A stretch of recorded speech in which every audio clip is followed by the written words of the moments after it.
since December 7th, 1940, as Quinn Ewers, the star quarterback, will be out there in moments as Florida won the toss. They elected to defer. Steve Sarkisian trying to get his team ready for this stretch run with a championship on the line.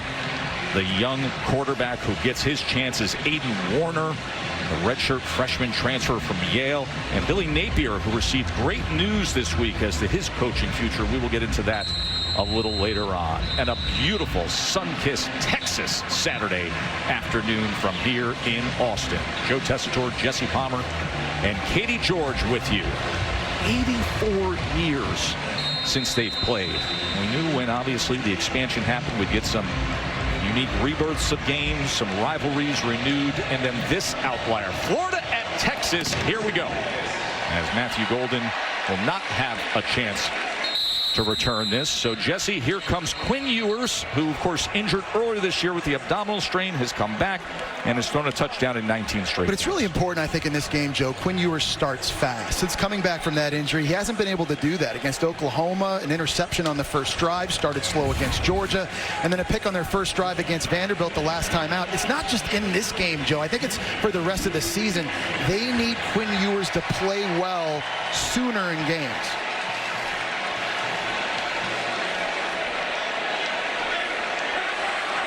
We're dealing with a lot of injuries, not just the big headliner at quarterback, but we'll get into the defensive backfield as well as they quickly get it to Moore.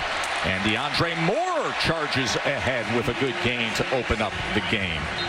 As let's look at our impact players, Jesse. Well, taking a look at the impact players and starting with Texas's offense, there's a lot of guys that can get the ball. Quintravion Wisner, very good running inside and outside. Isaiah Bond back from an injury is massive for them on third downs and down the field. Tyreek Sapp, Florida's been their best D-lineman all year.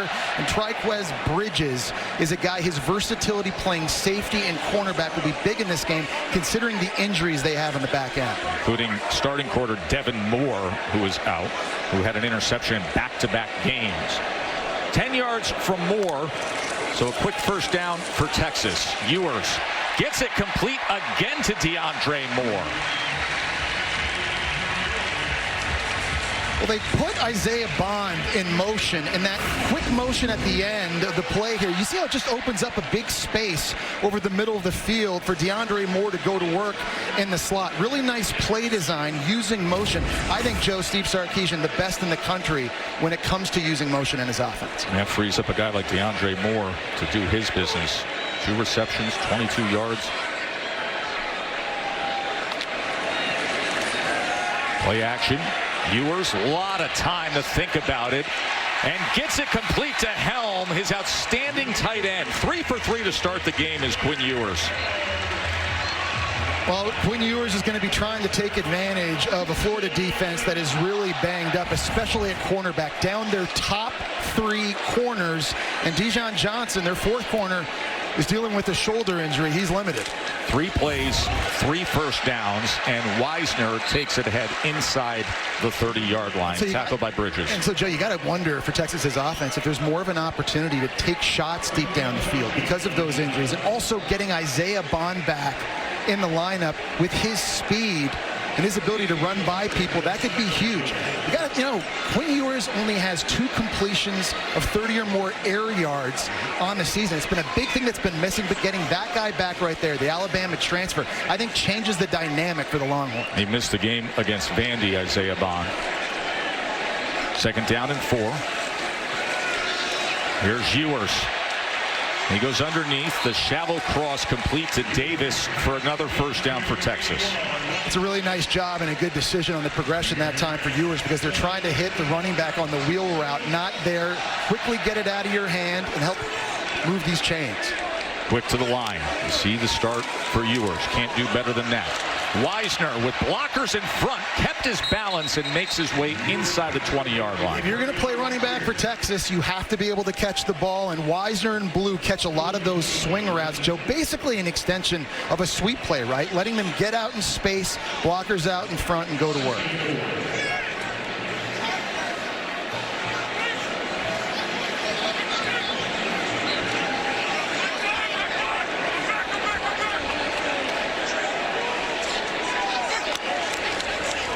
Wisner on the ground on 2nd and 3.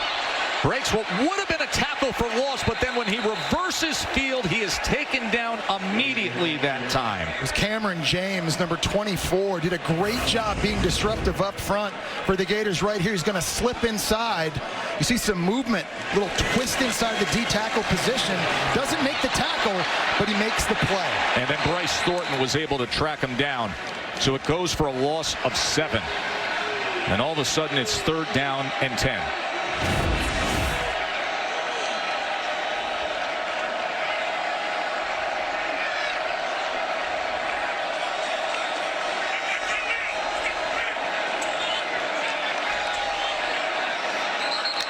And you could see on the near sideline, Texas wanting to take a timeout. So Coach Sark and Quinn Ewers will talk it over, facing a 3rd and 10 on their opening drive when we return to Austin. Down in 10 they're facing. The problem Texas's offense has had in recent weeks has been protecting Quinn Ewers. They've given up 11 sacks these last 2 games. Gators right now have their best pass rushers on the field. He's 5 for 5 on this opening drive. He's hit 4 different receivers. 3rd down and 10. Pressure, and they get to him. That was T.J. Searcy with the sack of Quinn Ewers. Well, Florida runs another game. This time it wasn't on the inside like we saw with Cameron James. This time it's coming from the outside, and it's Searcy looping in. Texas is not able to pass this off. Their right guard, DJ Campbell, can't get to it, and that is a big negative play, back-to-back negative plays now by this resurgent Gator defense. So that sends the veteran place kicker, Bert Auburn, out for the 51-yard attempt after the sack.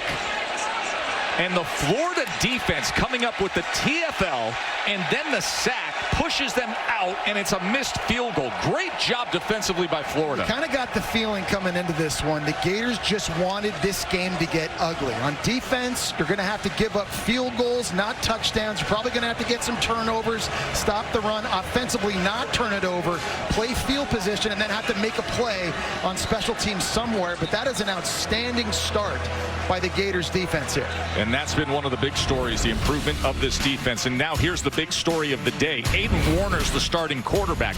He was a late bloomer in Orlando in high school, so he goes up to play for Tony Reno at Yale and New Haven. A little homesick, things didn't quite work out, tears his ACL, comes back home to Florida, gets to them, and progresses to the point where last week he was called into action when DJ Lagway went down with a hamstring injury. And now the first start of your college career as a redshirt freshman comes here at Texas.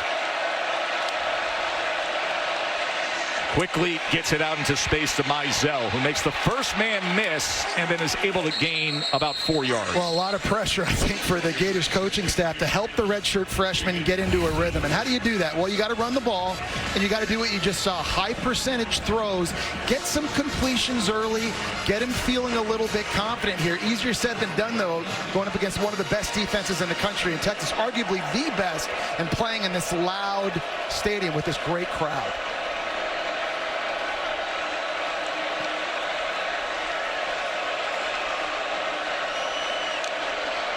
Second and 5. Ball will get the carry. Ball goes straight ahead, and it's going to be a first down Florida. The talented true freshman running back Ball. Yeah, true freshmen don't look like him. He's 235 pounds, and he is physical. He can shake tacklers, run through people. And, Joe, I think his big game a few weeks ago where he had 5 rushing touchdowns against Kentucky, I think that really helped his confidence. He now believes that he is an elite back in this league. Senior Montrell Johnson's been dealing with an injury, but Ball has been coming on strong. This time he is tackled for a loss. That Texas front was ready for him.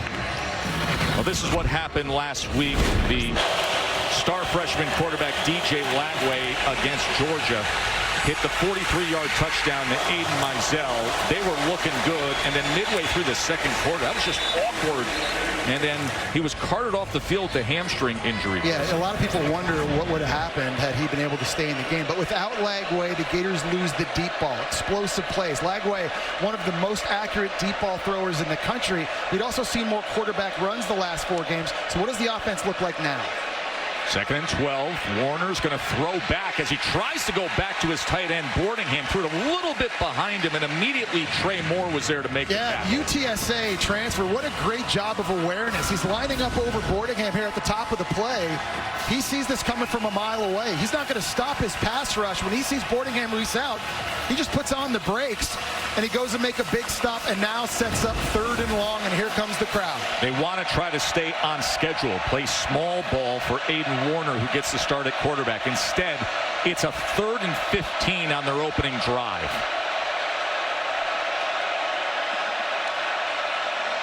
Four-man rush, actually 3-man rush as they drop into coverage. Shallow cross as they keep it conservative with DK.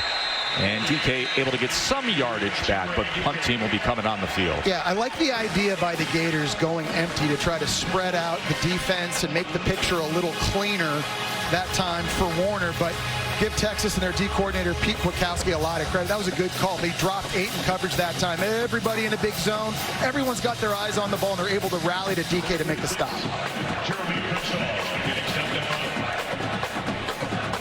Jeremy Crawshaw out to punt.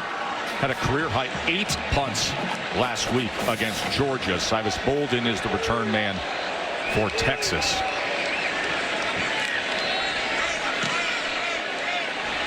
As Crawshaw looking to pin this inside the 10. It checks up just short of the 10-yard line, and that is where Texas will take over. Quinn Ewers, 5 for 5 to start the day. Look, Globe, right? It's time of the year we're going to salute our nation's veterans, past and present, but these photos especially that we just showed you with the courageous soldiers around the world showing off their school pride. So important. It's a great opportunity to say thank you to all those who serve and their families for the sacrifices they make on our behalf. Of course, this stadium, Texas Memorial Stadium, DKR, is dedicated to veterans of all wars. Quinn Ewers, that was thrown deep into the inside of Isaiah Bond, his first incompletion of the day, and he was wide open. The Gators are lucky that that throw was off track, because Cormani McClain, the Colorado transfer, he fell down. And if Bond catches this in stride, this is a touchdown. Beats him on the outbreaking route. You see right there, but it's behind him. You don't see Quinn Ewers miss often that badly. Gators defense very fortunate. And McClain was the former 5-star who went to go play for Coach Prime at CU and now is at Florida. Ewers, that was denied. What a great job of getting back into coverage from George Gums. Yeah, George Gums is faking like he's rushing, and he fools Quinn Ewers in a zone drop. He's going to be playing over here. Looks like he's coming this way. Then gets back in traffic, and that ball almost gets picked off. Nice job mixing up the looks in man and zone coverage by Ron Roberts, the co-DC. This Florida front seven is very talented. Yeah, they are. And right now, they're taking over at the line of scrimmage. Another big 3rd down. And they have gotten much better as the season has gone along. And here's a chance to get off the field for Florida. 3rd down and 10. Ewers looking for anything. A lot of traffic. And he's going to run, but he's going to dive and be just a yard short of the line to gain. That's just a fantastic job in coverage that time by the Gators, because they've got 7 guys playing zone. They've got 2 guys deep here. They're robbing the middle of the field, and everyone's got their eyes on Quinn Ewers. No one's able to rally and get open. And that was all Quinn Ewers could do, just get as much as he could. 4th down, and the offense still on the field, Joe. They're at their own 24-yard line, Jesse. 4th down and 1 at their own 24-yard line. You got to be thinking they're going to try to go hard count here and just try to get a cheap one. Watch that play clock. No, they're running it 4th and 1. And that surge by Gibson, the true freshman, after the initial part of that run was stopped. It was Sapp who was pulling him back, but that was a 4th and 1 from their own 24. They faked a jet sweep to the true freshman Mingo. They give it to Gibson, who's from Gainesville, Florida, and initially it looked like Florida had stopped him up front, but good physical running, and what a gamble early by Steve Sarkisian. Boy, that pays off.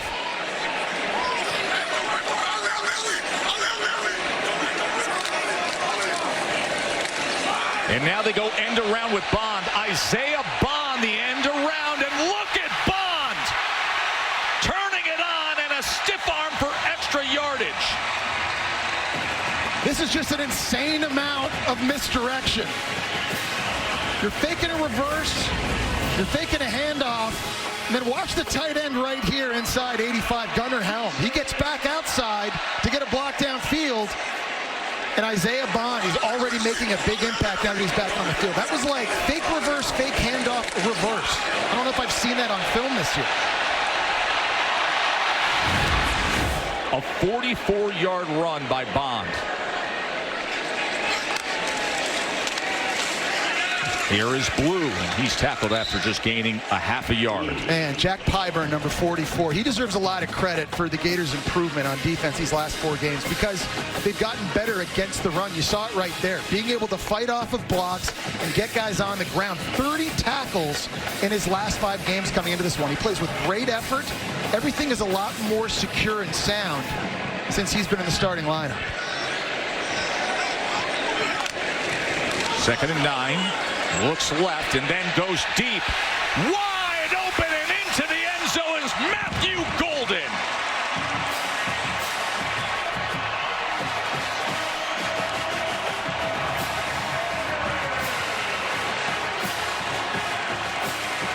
And that is such a great play design by Sarkisian.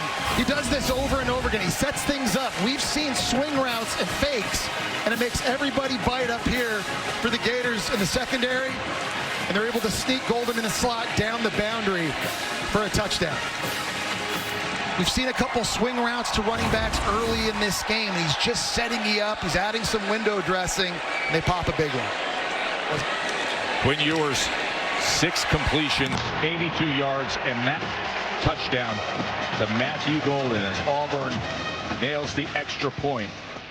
Florida's missing some DBs. Texas has got talent at receiver, and now they have a touchdown lead to open this game. You're faking the swing here, which is going to force this defender to bite on it. The inside post freezes and holds the safety, and that allows Golden right here on the wheel route to be wide open. Really nice play design and setup by Sark. Katie. Yeah, Jess, an official came over to the Florida bench in between series, and he was talking to Aiden Warner. He was essentially warning him not to use too much body movement on his fake claps. He said the only movement can come from your hands, not your arms or your chest. That's Lee Hedren, the SEC referee. I give him credit for just managing the situation before he has to call a penalty there. Aiden Warner's first college start. It's true. Yeah, that's a great point. I mean, Katie, good point, too. I mean, this is Warner's first start. He's a redshirt freshman. He's only been taking meaningful reps in practice for the last 3 weeks. These are all very coachable moments for him. Came into the game against Georgia last week, and Lagway went out with 7 of 22 passing for 66 yards, threw an interception. Did have the game-tying touchdown drive. And here he is, play action on first down. He wants to take a shot downfield, and it was well overthrown, looking for Jim DK. Michael Taft had covered. Just because Warner's in the game doesn't mean this coaching staff is not going to be aggressive. Remember, his first snap against Georgia, they threw a go route. Now, with DJ Lagway in the game, you feel a lot better calling these shot plays because of his accuracy. But it's nice to see the Gators are not just going to run, pass, punt. They want to try to mix and match and find the right timing on when to take shots.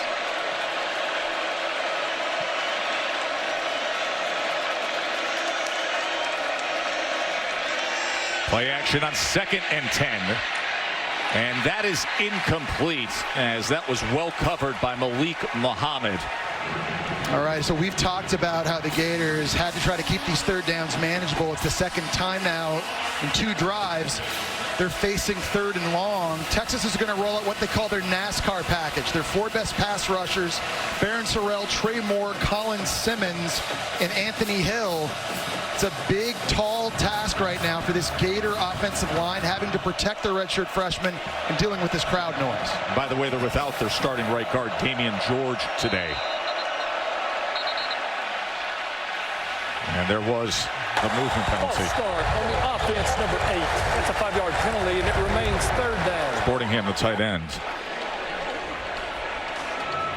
We mentioned the injuries, of course. Lagway's the headline maker, but these are all the offensive players who aren't available, and two very good receivers, Trey Wilson and Badger as so well. You're talking about your top two quarterbacks, your top running back, your top two receivers, and a starting right guard. It's next man up, but these guys have to step up. This is a very difficult situation here.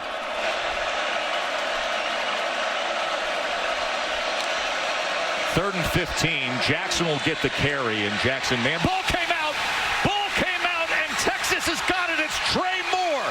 Trey Moore with the fumble recovery and the return. I think it was Anthony Hill at linebacker and Alfred Collins who both converged on Jackson and knocked the ball free. Anthony Hill, one of the best inside linebackers in all of college football. His versatility is key, but watch Zero come in. He able to get his right hand in there. Number 95, Collins, was in it as well. And Trey Moore, the transfer from UTSA, who made a big play on the first drive of the game when they tried a tight end screen. He's Johnny on the spot, able to pick it up. During the return, illegal block in the back on the intercepting team. That 10-yard penalty will be enforced from the spot of the foul. Texas will maintain possession of the ball. It will be first down. And Joe, that turnover is just something that can't happen if you're the Gators. We said, look, if they're going to win ugly, you can't turn it over on offense and give Quinn Ewers and this explosive side of the ball extra possessions. Billy Napier knows that was a critical error. You have to play clean and manage things if you want to get the task done today. Instead, the costly turnover that's just going to serve it up to this talented offense of Texas with Quinn Ewers, who's already 6 of 8, 82 yards and a touchdown here in this first quarter.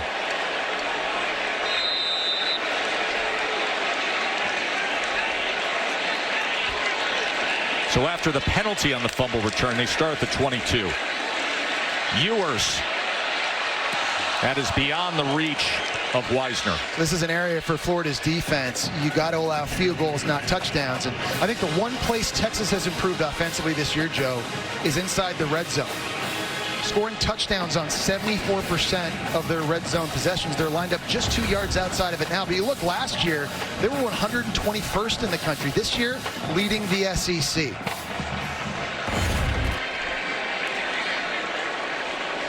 Meanwhile, Florida's defensive rate in the red zone is 15th in the SEC. Wide open is Helm for the touchdown. Gunnar Helm had nobody near him.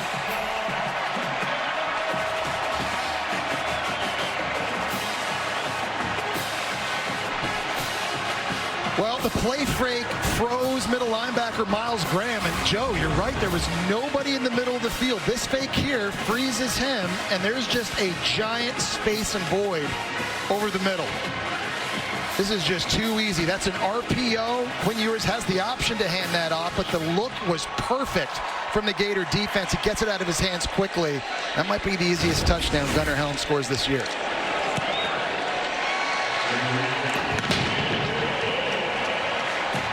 Extra point by Bert Auburn. And Billy Napier, boy, he knows he's in a tough spot with this task tonight. And listen, we made so much all week long. Everybody's saying, is DJ Lagway going to play? DJ Lagway going to play? But for those of us that were in the weeds getting ready to broadcast this game, we were looking at the rest of the roster saying, oh man, they got to patchwork things, but especially with the defensive backfield. Let's go through it again. 2 top quarterbacks, top running back, 2 top receivers, right guard, top 3 corners. This is next man up for the Gators right now. The good news is there's some inexperienced guys who are going to get a big opportunity here on a big stage, but you're not just playing anybody. You're playing the Texas Longhorns. And I know a lot of people were getting excited when DJ Lagway was out there in warm-up saying, I think he's going to go. Is he going to go? Maybe he's going to go. No, they want to see if they can have him fresh for next week against LSU. They felt like it was a little bit of a reach to push him after being carted off the field with a hamstring injury a week ago. He went through some practice this week, Jess, but it wasn't the team stuff. He was doing the indie work. Individual, probably not full speed either. Just trying to give him an opportunity. And yes, he came out here and he warmed up, but nowhere ready to go in this one. Other players, Joe, for the Gators now have to step up.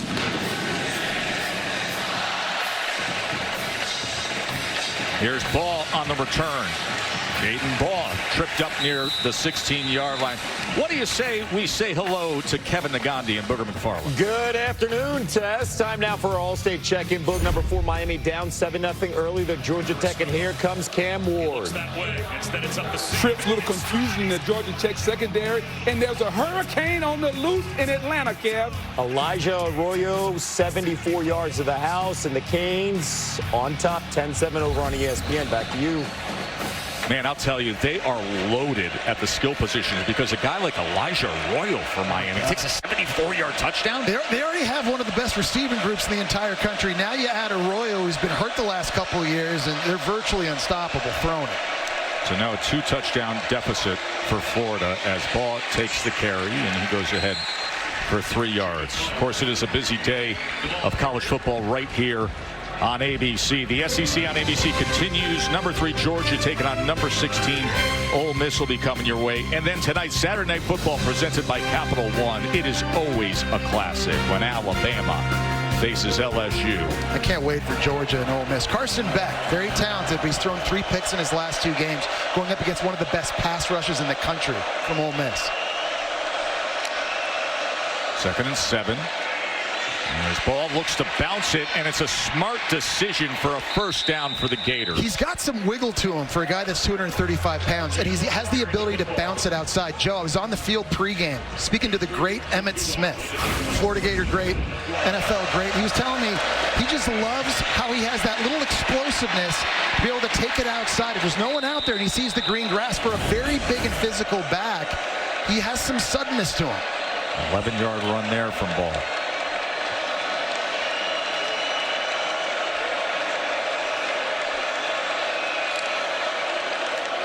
Going to keep it on the ground with him. Into the boundary, not much there at all as he was tracked down immediately from Burke. It's really hard to run inside against the Texas Longhorns. They've got a lot of big bodies. Alfred Collins, Jermaine Lollet, Vernon Broughton, who's missing the first half of this game because of a targeting foul against Vanderbilt. Big Bill Norton, a transfer from Arizona. Big bodies that eat up a lot of space and forced running backs to have to go outside, where the speed at the second level, Joe, they can go pursue the ball and make plays.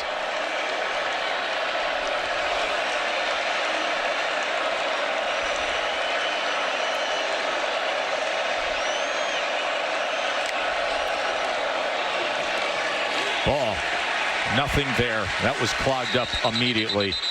The 3rd down and about 8 as Lole makes the tackle. They're giving up 241 yards a game, Joe. Texas is best in the country. There is no weakness on this defense. D-line is big. They stop the run. The linebackers can run, rush the passer. DBs can tackle, and they're ball hawks on the back end. You cannot look at them on film, Joe, as an offense and go, you know what? We've got an advantage right here, because their roster is loaded in all 3 levels. And they got such depth on that defensive line. Sark knows the kind of defensive line you have to win a national championship. They've got it now.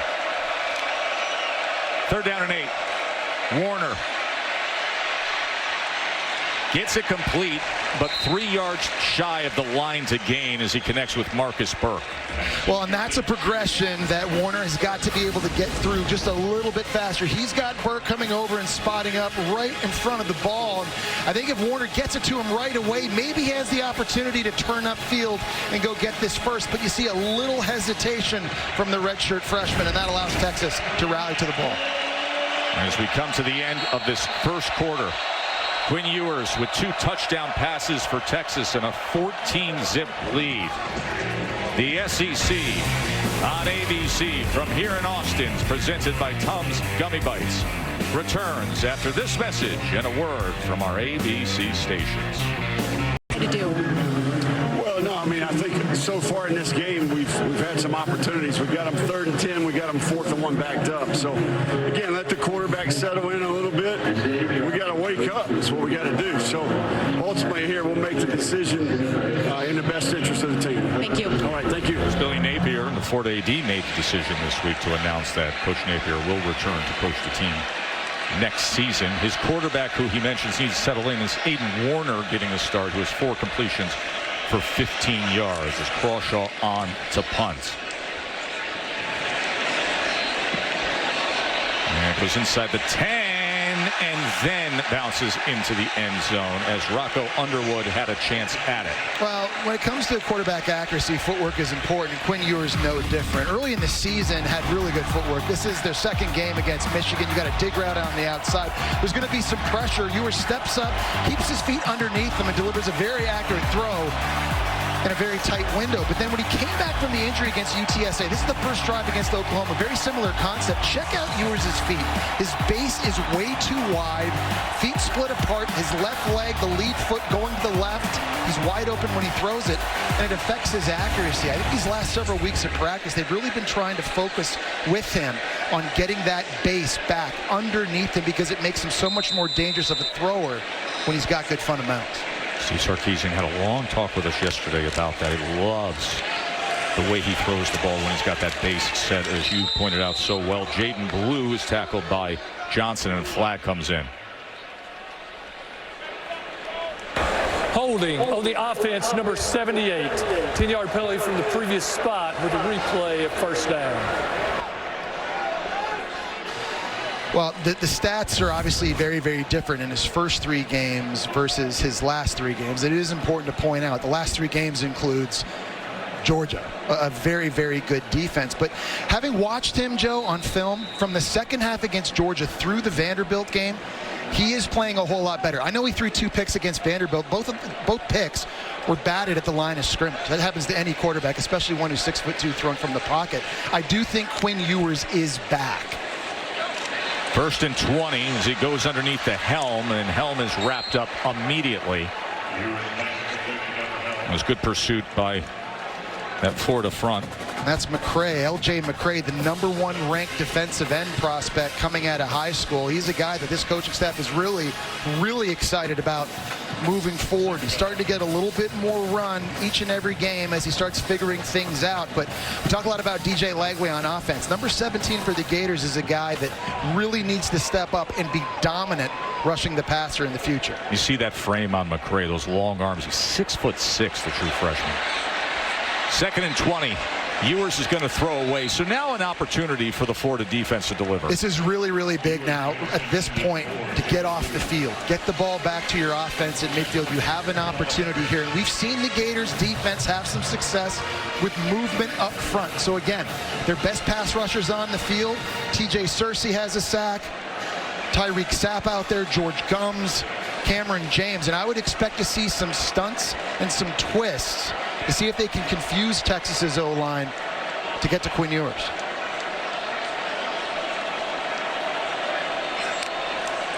Third and 20 for Ewers from inside the 5 as he's just going to check it down to Blue. And they will get a lot of those Florida Gators into that frame to make the tackle, and they'll be punting away. And how about the pass rush inside? We just talked about Tyreek Sapp. He was one of our impact players in this game. He's been the most consistent.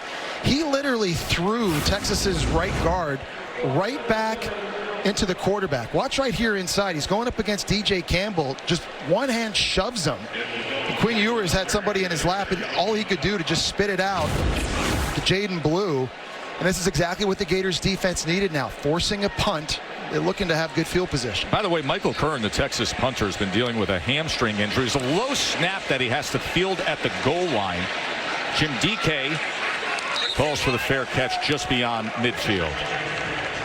Trey Moore on defense for Texas has had a good one so far. The UTSA transfer has been everywhere. He's done a nice job in the run game, one unblocked, making plays in the backfield, 2 tackles for loss. This was a really nice play in awareness, reading the tight end screen, and then he picks up the loose ball on the fumble.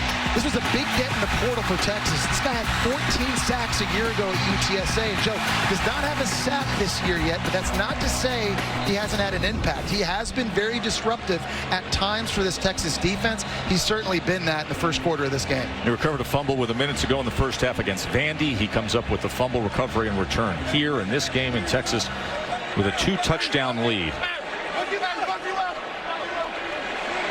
Aiden Warner in for DJ Lagway.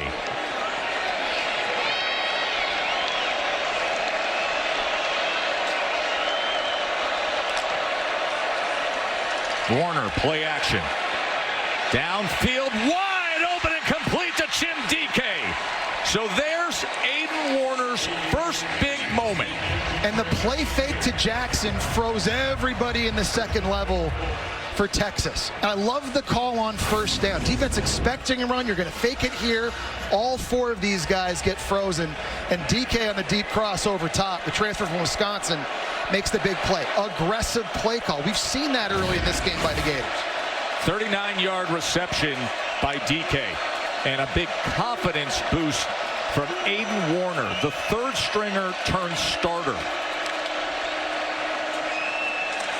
There is exactly where the lack of experience and the lack of reps comes into play. Well, two bad things here. One, he turned the wrong way on the handoff. Everybody pulling from the right side going left, so that is definitely on Warner. The second part is he can't afford to get injured. I don't know how often the Gators want Warner running the ball or taking unnecessary hits like that. I guarantee you it's not very often, though.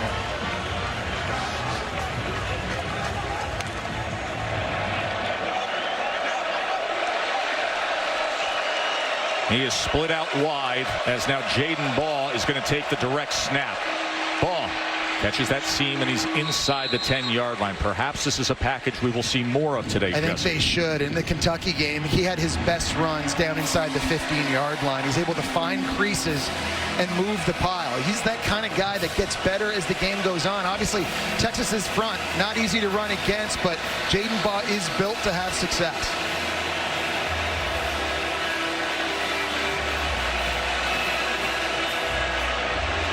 Here's a moment now, if you're Aiden Warner on third down, you cannot take a sack and you cannot turn it over. If it's not open, this thing gets thrown away or it gets checked down. And that's something this coaching staff in his ear right now has to be reminding him. Look at the play clock, and they're going to have to call a timeout. You could tell there was a struggle with communication between Billy Napier and Aiden Warner. And playing here at DKR, Texas Memorial Stadium, doesn't help any. 3rd and 4 when we return after the timeout. Their last shutout back in October of 1988. So 456 consecutive games, an NCAA record of scoring. Meanwhile, you look at the history of these two teams. Well, they haven't scored on Texas in 100 years, Jess. And you know the coaching staff took that opportunity at a timeout to remind Warner, if it's not open, throw it away or check it down. Here's 3rd and 3. Ball. Tackled after only gaining a yard. Alfred Collins, number 95 for Texas, does not cooperate with people's game plans, and he's been doing this all year. So disruptive up front inside, fighting through a double team and making this tackle. Watch this versus the center and the guard. 26 tackles on the year. To me, he's playing as well, if not better, than anybody up front for Texas this season. So Trey Smack will come out for the short 25-yard attempt. Been solid in recent games. You see the flag comes in just before that field goal attempt. False start on the offense, number 53. That's a 5-yard penalty, and it remains 4th down. They're not going to have a problem with that. It's going to give them a more manageable angle, in fact. Remember, this all happened. They were put in position because of the 39-yard strike from Aiden Warner to Chim DK. Warner in this offense was struggling. There's the young man, the transfer from Yale, the unexpected starter for this big spot after the injury to DJ Lagway a week ago. These teams have only played now 4 times in history. And that is off the mark to the right. He missed a 30-yard field goal. So the record that we were citing of the shutout going all the way back to 1988 of the 100 years against Texas. Well, guess what? Century later, and they still haven't scored against Texas. It's a big blown opportunity, and Billy Napier knows it too. Your defense did a great job forcing a 3-and-out, getting it back at midfield. You hit the big shot to DK. When this offense, with all of the injuries, are in position to score points, they have to be able to come away with them. He said it yesterday. What's it going to take to win? Got to run the ball really well. Yep. You got to play ahead of the sticks. Yep. You got to play clean. You can't give up the fumble they already gave up and give points away. And the kicking game has to be superb. Where generally Florida is great at. Their punter, Crawshaw, and kicker, Smack, that's one of the best punter-kicker combinations, not just in the SEC, but in the country. So Texas takes over. Ewers is going to check down to Wisner, and Wisner was met right away and then surges ahead for a couple of yards. Yeah, this defense is going to have to keep playing hard throughout the course of the game, and you're going to see a lot of fresh bodies. As you see Big Cam Jackson coming out of the game now, they'll rotate up to 14 different D linemen, 8 different linebackers. They might play 5 or 6 different DBs. And it's not just because of injuries. They're just constantly trying to get fresh bodies on the field to play fast. 2nd and 8. Wisner unable to turn that corner as he's taken down by Shamar James. Their defense has gotten so much better the last 4 games. I think it's a combination of things too, Joe. Better stopping the run, not giving up explosive plays. They've gotten 8 turnovers in the last 3 games. When it rains, it pours. The Gators have been very fortunate in that regard, and it's what gives. You see Ron Roberts, their co-DC, who came over from Auburn in the offseason. It's given this defense a lot more confidence. Veteran defensive coordinator. 3rd down and 7 for Ewers. That was too easy to Isaiah Bond. 1st down, Longhorns. Well, it's another good play design here by Sark. This time in the slot, you're running a flat, and that's going to hold the corner, which allows Bond to work the corner up top. Steve Spurrier used to call this route a Lonnie route, Joe, back in the day for the Gators. No, it worked. Coach is here, by the way. Going to take a shot and going to land it. DeAndre Moore drops it at the end. He was wide open and couldn't put it away. They went with the double move with Moore on the inside. He was just running a seam. He stuck right up on the safety, Castell. And this has been one of their biggest playmakers at the receiver position, especially since Bond has been out, making plays vertically. That's just one on the double move he's got to be able to make.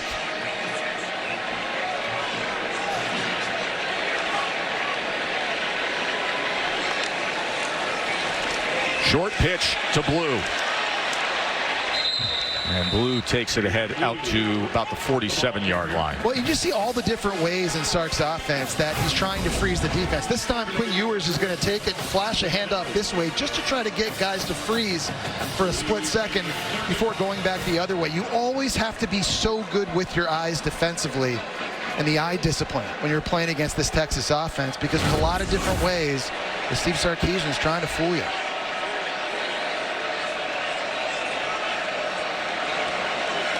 Third down and 5. Ewers. That was overthrown. It was Moore the intended target again. That's crazy, because that was a harder, much harder throw for Quinn Ewers than the one that Moore dropped before. Split safety looked that time by the Gators, and they got Moore running right down the pipe. Deep ball accuracy has been a bit of an issue this year for Quinn Ewers. On balls that travel more than 6 air yards downfield coming into this game, Quinn Ewers only completing 52% of those passes. The vertical passing game and those deep shots we were talking about at the start of the game, that's got to get better for Texas. Michael Kern, who's top 5 in the nation in punting average, out to punt away for Texas. Jim DK hoping to have a chance. Right now he's pinning heels at the 10-yard line. And he's going to call for the fair catch at the 17. Magnificent tower here. 307-foot main building on campus. And beautiful Austin can come down the field against these Horns as we continue saluting all our nation's veterans. Joe, we've seen in recent drives the Gators play action, taking shots on 1st down. If that continues here. Aiden Warner, play action, being chased. Sidearms it, nearly had an opportunity with DK, but it goes incomplete. Katie. Yeah, Tess, after the Georgia loss, Aiden Warner went around the locker room and he apologized to his teammates one by one. He was very upset and felt responsible for the missed opportunity. Jack Pyburn said you could tell how much Warner cared. Both Central Florida alums. He grew up a fan, and it fueled his motivation going into this week of practice. But he's got to find something here to ignite this offense. He's facing a 2nd and 10 here. Billy Napier, Katie said, I'm really proud of Aiden. He's got a lot of confidence. He's going to continue to get better. You think about just a few weeks ago, the guy standing around eating ice cream. He said now he's the starting quarterback at Texas. 2nd and 10. And it's only a yard gain there. Colin Simmons with the tackle. Well, the thing is, Joe, there's a huge learning curve for him, obviously, right? Again, only a redshirt freshman, 3 weeks of meaningful reps in practice, so he's still learning the offense, but there's a learning curve for the coaching staff, too, because they don't know much about him. They've got to figure out, hey, what passing concepts does he like? What can he execute? What can he not execute that maybe that we were doing with Graham Mertz or DJ Lagway? So it goes both ways, and I think in a lot of ways the coaching staff really has had to go back to zero, to the beginning in the playbook to try to find out what gives them the best chance. They're 0 for 4 on 3rd down, and now Warner's facing a 3rd and 9. And that was nearly blown up, and then chased out for a loss was Tank Hawkins, their speedy true freshman. Anthony Hill, who you've been raving about, was right on it. Yeah, Anthony Hill is one of the best inside linebackers in the country. He's the heart and soul of this defense, and his versatility is what truly makes him unique. He's got so much speed, and you saw it right there. He can tackle in space, he can get to the ball, he can rush the passer on 3rd down. He was the #1 rated inside linebacker coming out of high school last year, and he's tracking to be a first-round pick in 2 years. 3rd punt already of this first half for Jeremy Crawshaw. Silas Bolden's going to have a chance for a very good return field position, as this is a sky hanger that is fielded at about the 35, and then Bolden tries to reverse course, and he does, and it's a good return for Texas. Taco Bell Live Más student section. Of course, all season long, student sections across the country are competing to be the Taco Bell Live Más student section of the year. You can download the Taco Bell app to learn more. Can I just say this? What a great place to go to school.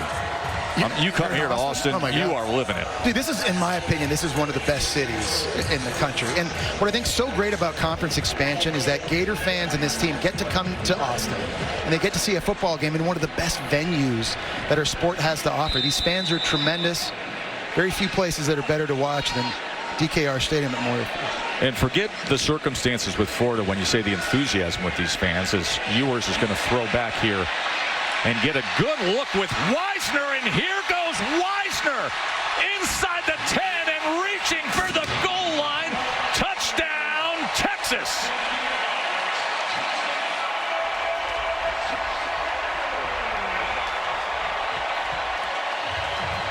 Wisner took it all the way. Little check down from Ewers. He goes for 55 yards with it. Just a phenomenal job of misdirection again. We've seen it so many different ways in the play calling by Steve Sarkisian, and they just showed you a different way that time. Pulling linemen, rolling Quinn Ewers out one way, throwing it back to Wisner, who does the rest.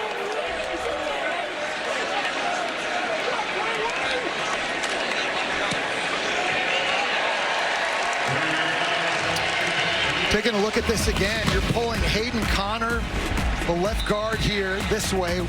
Ewers going that way. The whole defense is going that way.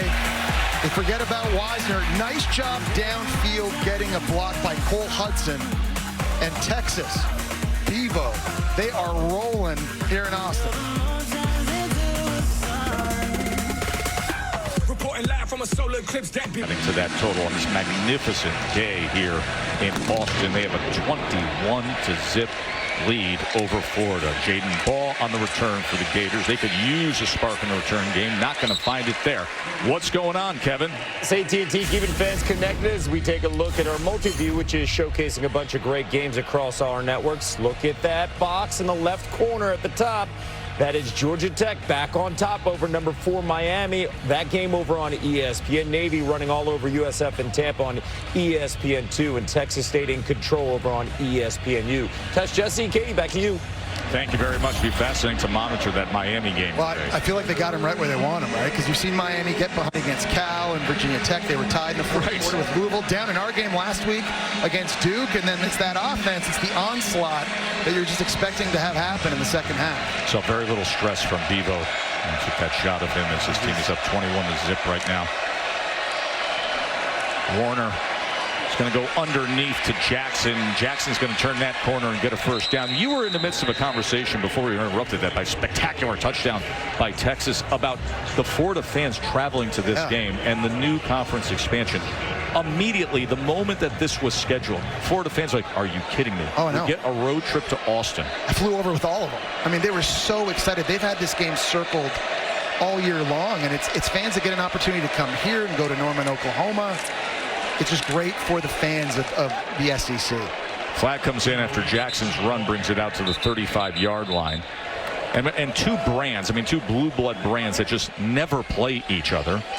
As we told you, the series goes back to 1924, but they played in 1924, 1939, and then the last time prior to today that Florida and Texas played was 1940. Personal foul, illegal block below the waist on the defense number 3. That 15-yard penalty will be added to the end of the run, and it carries an automatic first down. Yeah, Jalen Gilbo that time for Texas. He actually took out Austin Barber, who was pulling that time for the Florida Gators up front. That's the penalty that was called.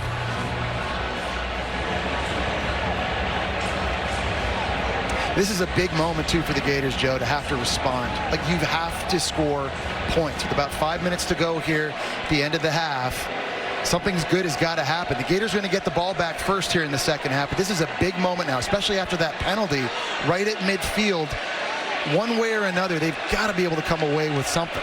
Remember, Graham Mertz, the original starting quarterback this year, out for the season. DJ Lagway, the #1 recruit in the country, who's been playing great, carted off the field with a hamstring injury last week. So here's Aiden Warner. Was the number 3, now he's the starter.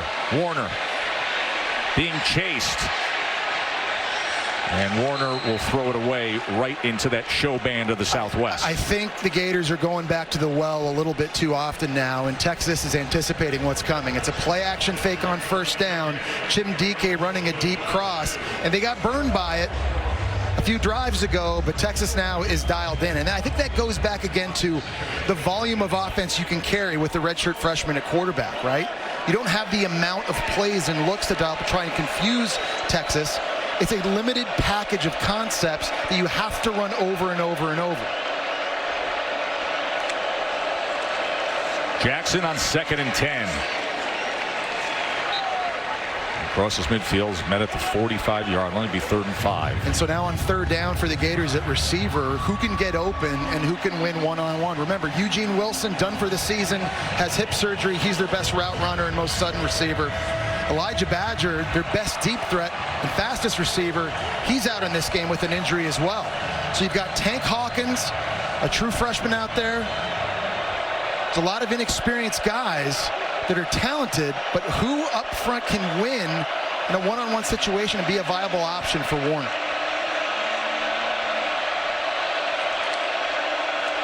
Third and 5. And they're going to get it on the ground with Jacoby Jackson.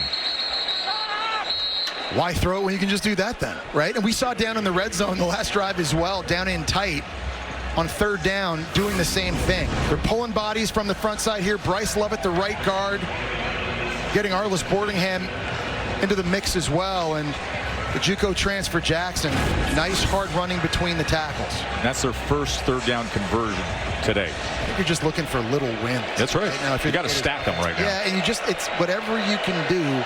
Just gain a little bit of confidence. And no self-inflicted wounds. Remember, they had that costly fumble earlier in this first half. You got to play clean. Got to try to find a break.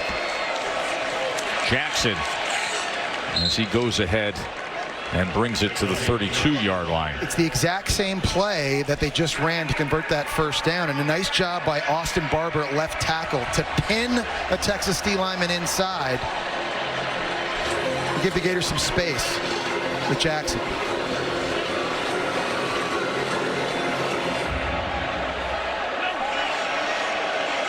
Under 3 minutes till halftime. We'll hear from Kevin and Booger. Get us up to speed on everything happening with Miami and Georgia Tech and the rest of the country. But for now, can Florida break through and get on the board? Warner, he's going to be sacked. Brought down by Trey Moore. And that's Trey Moore's first sack of the season. And there's a mismatch. You've got a D lineman Coming off the edge up against Jacoby Jackson, a running back right here. He's trying to block this one-on-one. Moore's able to make the play. This is what you saw time and time again throughout his career at UTSA. He just bulldozes him backwards, and he's able to get to the quarterback.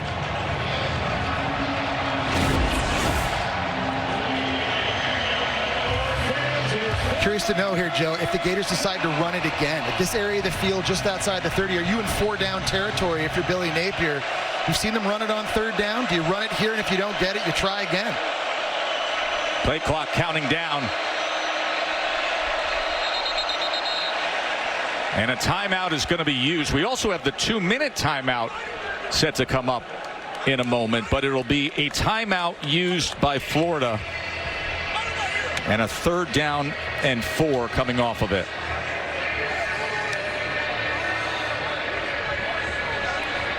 Built for success, presented by Ram Trucks. Yeah, we've seen the creativity by Steve Sarkisian in this game on offense. All the misdirection, fake reverse, fake handoff, reverse to Isaiah Bond for an explosive play early in the game. Later, you're going to fake a swing pass outside to Wisner, a little pump fake. Gator secondary bites on it, and you get Golden in the back end for a touchdown on the last drive, too, here. We're pulling a guard. We're rolling out Quinn Ewers to the right. We're throwing it back to Wisner in the flat. He's able to go do the rest. The eye candy that this offense gives defenses is just such a problem. You have to play with such good eye discipline. And for a Gators defense, Joe, that really has played at a high level in their last 4 games, they have had their hands full in this one. They're giving up a lot of explosive plays. And 52 yards on this drive does Florida. They had 73 in the entire first half prior to it.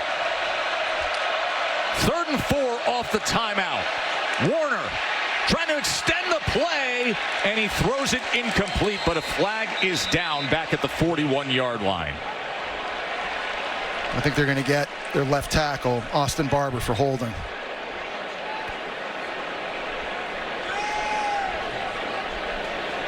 Maybe hands to the face. Holding on the offense, number 58. 10-yard penalty from the previous spot with a replay, 3rd down. Well, we talked earlier about the Gators having the number 1 DN coming out of high school in L.J. McCraig. Texas has a pretty good one, too, in Colin Simmons. That time, just too much speed off the edge for the Gators. A 2-minute timeout has arrived. Florida trying to break through still here at Texas.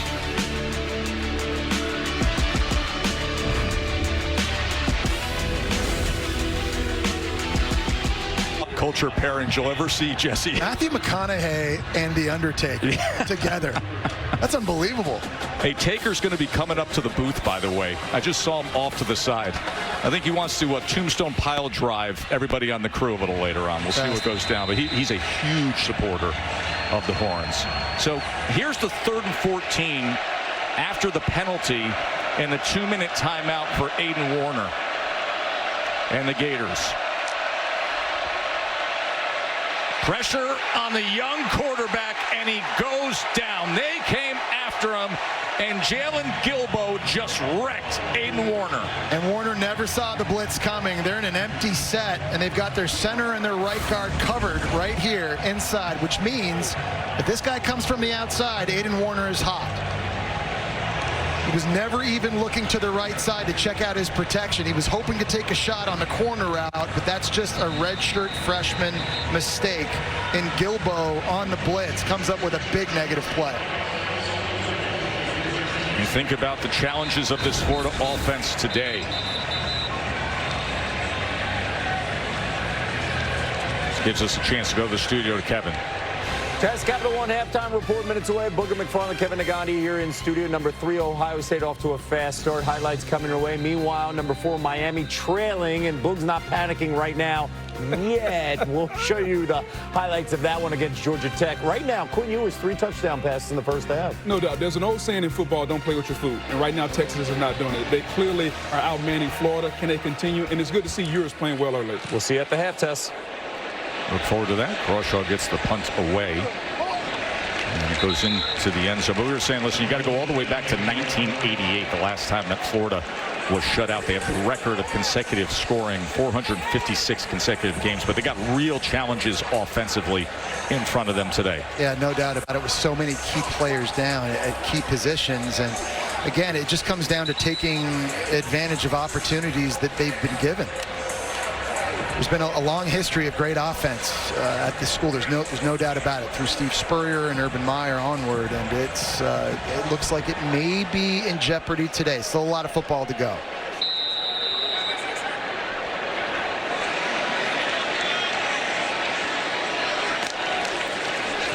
Quinn Ewers, 3 touchdown passes today. Matthew Golden, as he is wrestled out of bounds. I'm curious to know what the thought process is here for Texas and how aggressive they want to be in this 2-minute situation. 1 timeout in their back pocket. Quinn Ewers, though, has looked pretty good, especially throwing it down the field. They've been able to free up some guys in the second level of this Gator defense, and it wouldn't surprise me if they just put the foot on the pedal here a little bit. Give Ewers a chance.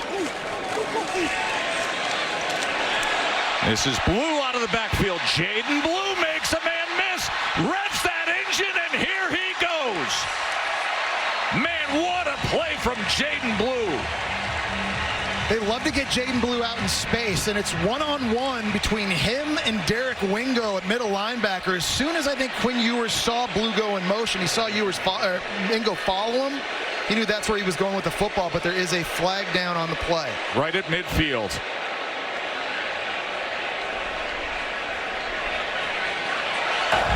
There is no foul for holding on the offense. The result of the play is a first down. You're seeing the open field running ability there by Blue as well. I don't know if another offense throws as many swing routes as Texas does, but when you've got running backs like Wisner and like Blue that can make people look silly out in space, why not? It was a 45-yard reception. I think they were given a look at Isaiah Bond, the wide receiver number 7, who did a good job blocking downfield, but they picked up that penalty flag. So here's Texas looking to add to their lead. Still that timeout, 90 seconds until we get it to halftime. Ewers couldn't find that pocket with the coverage downfield. He was looking for Blue. You know, a guy that's had a big impact coming back from injury for Texas's offense has been Isaiah Bond. We've seen him on a reverse. We've seen him on some big catches on 3rd down as well. And his suddenness and his speed and his route running ability is just such a big weapon for Texas. You just wonder how many looks does he get now here in this area of the field at the end of the half?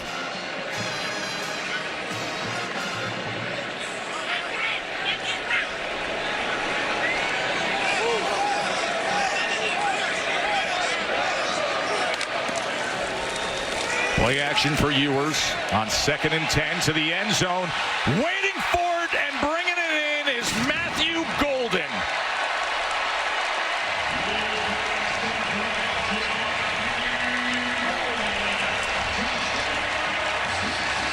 Really nice job putting air under the ball that time by Quinn Ewers. And the Houston transfer Golden did a great job tracking it. This was not an easy catch. He had to turn around, fight back for it. Little bit of a bobble, maybe. He's got it secured in the left hand. That absolutely is a touchdown. Quinn Ewers has 4 touchdown passes in this first half, Jesse. And vertically, and throwing it down the field as well. There have been explosives on some of these swing routes.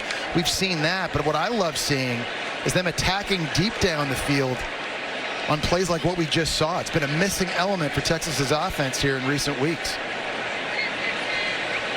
20 straight games that he has thrown a touchdown pass as Quinn Ewers.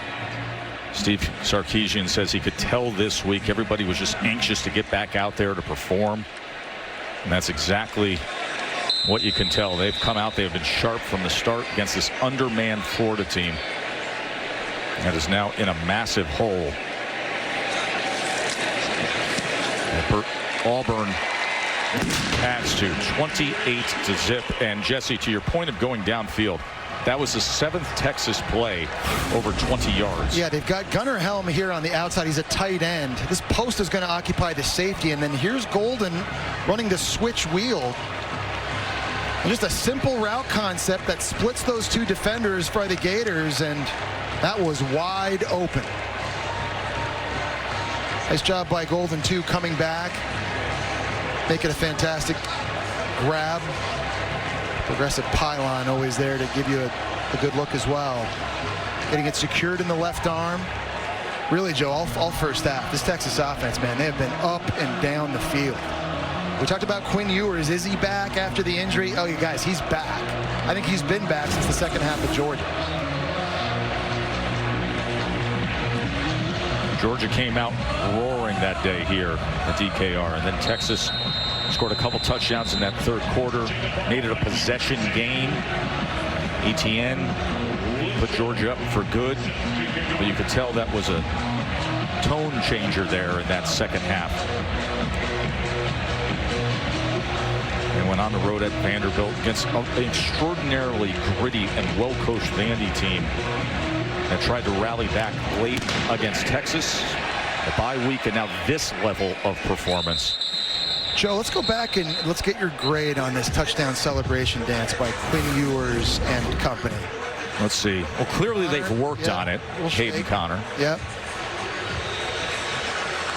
All right. Fleet of foot, I suppose, by the offensive lineman. Jake Majors, the center, was involved there too. They have an incredibly close relationship, Ewers and Majors. I mean, just watching that, you know now the oblique is fine. Oh, it's totally after fine. The injury I mean, you're going to go Three Stooges like that. You know you got a good. I mean, why not? Look at these numbers Quinn Ewers is putting up so far here in the first half.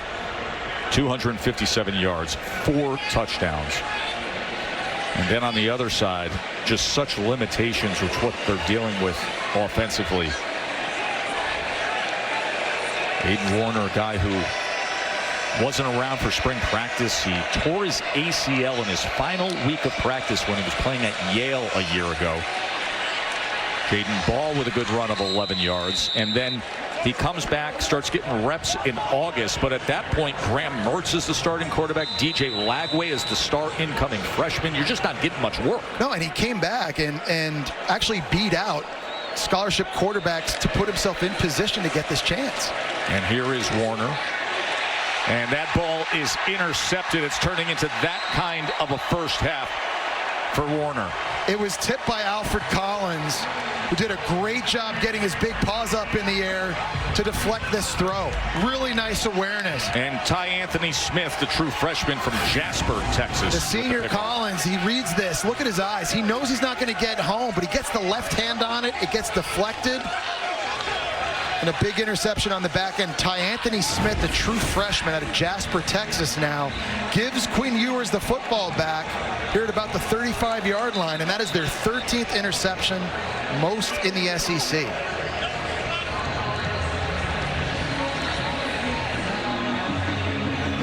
So Texas gets the ball at the 45-yard line with just under a minute to play, with still the one timeout.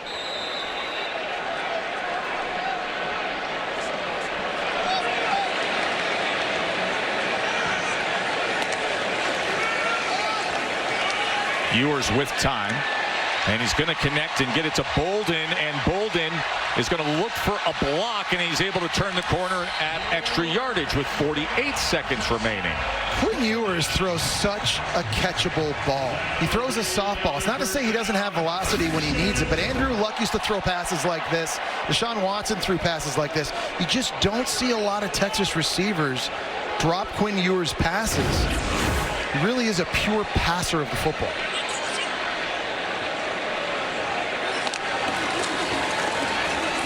Ewers, 4 touchdowns. Do we hear 5? He was juggling it, and they are ruling that incomplete. Is an incomplete pass, second down. DeAndre Moore never had firm control as he went out the back of the end zone. It's the second time he's won on a double move, and maybe it's the second time that he drops a big touchdown or a big play. There's just too much bobble here. Goes off his face mask. He never has control of it fully, while that left foot, I think, is still in the end zone. If he secures it right there at the first moment, it's a touchdown with plenty of room to spare. No. Gave it a few more juggles, but just never could get it. But they get this inside the 10. Jaden Blue, 1st and goal, Texas. Well, they're able to get Jaden Blue out of the backfield on an angle route against the linebacker. That time it was Pup Howard. These running backs have had such an impact in the passing game this season. Blue on the run. Blue into the end zone. Touchdown, Horns. They've been hooking them all day long. The outside outside zone play is the bread and butter for Texas's offensive line, and that time, right guard DJ Campbell does a really nice job here, working and then getting into the second level, climbing off of a double team and getting a block. And give Blue a lot of credit. He's patient when he sees the crease. He gets north, and Texas continues to add insult to injury here at the end of the first half. We said for Florida to have any chance or to just feel like they're competitive in the game, they had to play clean. A fumble was returned. It set up a touchdown. An interception just moments ago. And with that, all of a sudden, it's 35-0. And now if you're Billy Napier, you got to sit back and say, all right, how do we want to simply approach this thing for the rest of the day? Well, I think you're going to learn a lot about your football team here, obviously, and how they respond to adversity here in the second half. And I know we're talking about the Gators' struggles and the injuries and what the quarterback situation is too. You got to give Texas a lot of credit as well, especially on offense, because this Gator defense was playing at a very high level in their last 4 games against Tennessee, against Kentucky with the takeaways, against Georgia with 3 interceptions. Quinn Ewers has been outstanding throwing the football. Wisner and Blue running it, catching out of the backfield, getting Isaiah Bond back has been big. We've seen explosive plays in the passing game. The Texas offense is also executing at an extremely high level. And at the top of the show, Joe, we talked about this stretch now starting the championship rounds of the fight. If Texas plays like this week in, week out, watch out. At Arkansas, Kentucky, and then the rivalry game with A&M. Hey, tomorrow it's Sunday NFL Countdown. Hannah Storm will sit down with Steelers quarterback Russell Wilson. That's 10 a.m. Eastern on ESPN. Then Monday Night Football is in L.A., and it's the Dolphins and the Rams, and coverage will begin with Monday Night Countdown at 6 p.m. Beautiful day here in Austin. Quinn Ewers, 4 touchdown passes. Texas with 354 total yards, just 130 for Florida. There's the one random Rams fan here at DKR. Always a rando Rams fan, Joe. As Aiden Warner in this offense look to regroup and get this to half. Jacoby Jackson with the carry. 3 touchdowns for Texas in that second quarter. Capital One halftime report is still to come after these messages and a word from our ABC stations.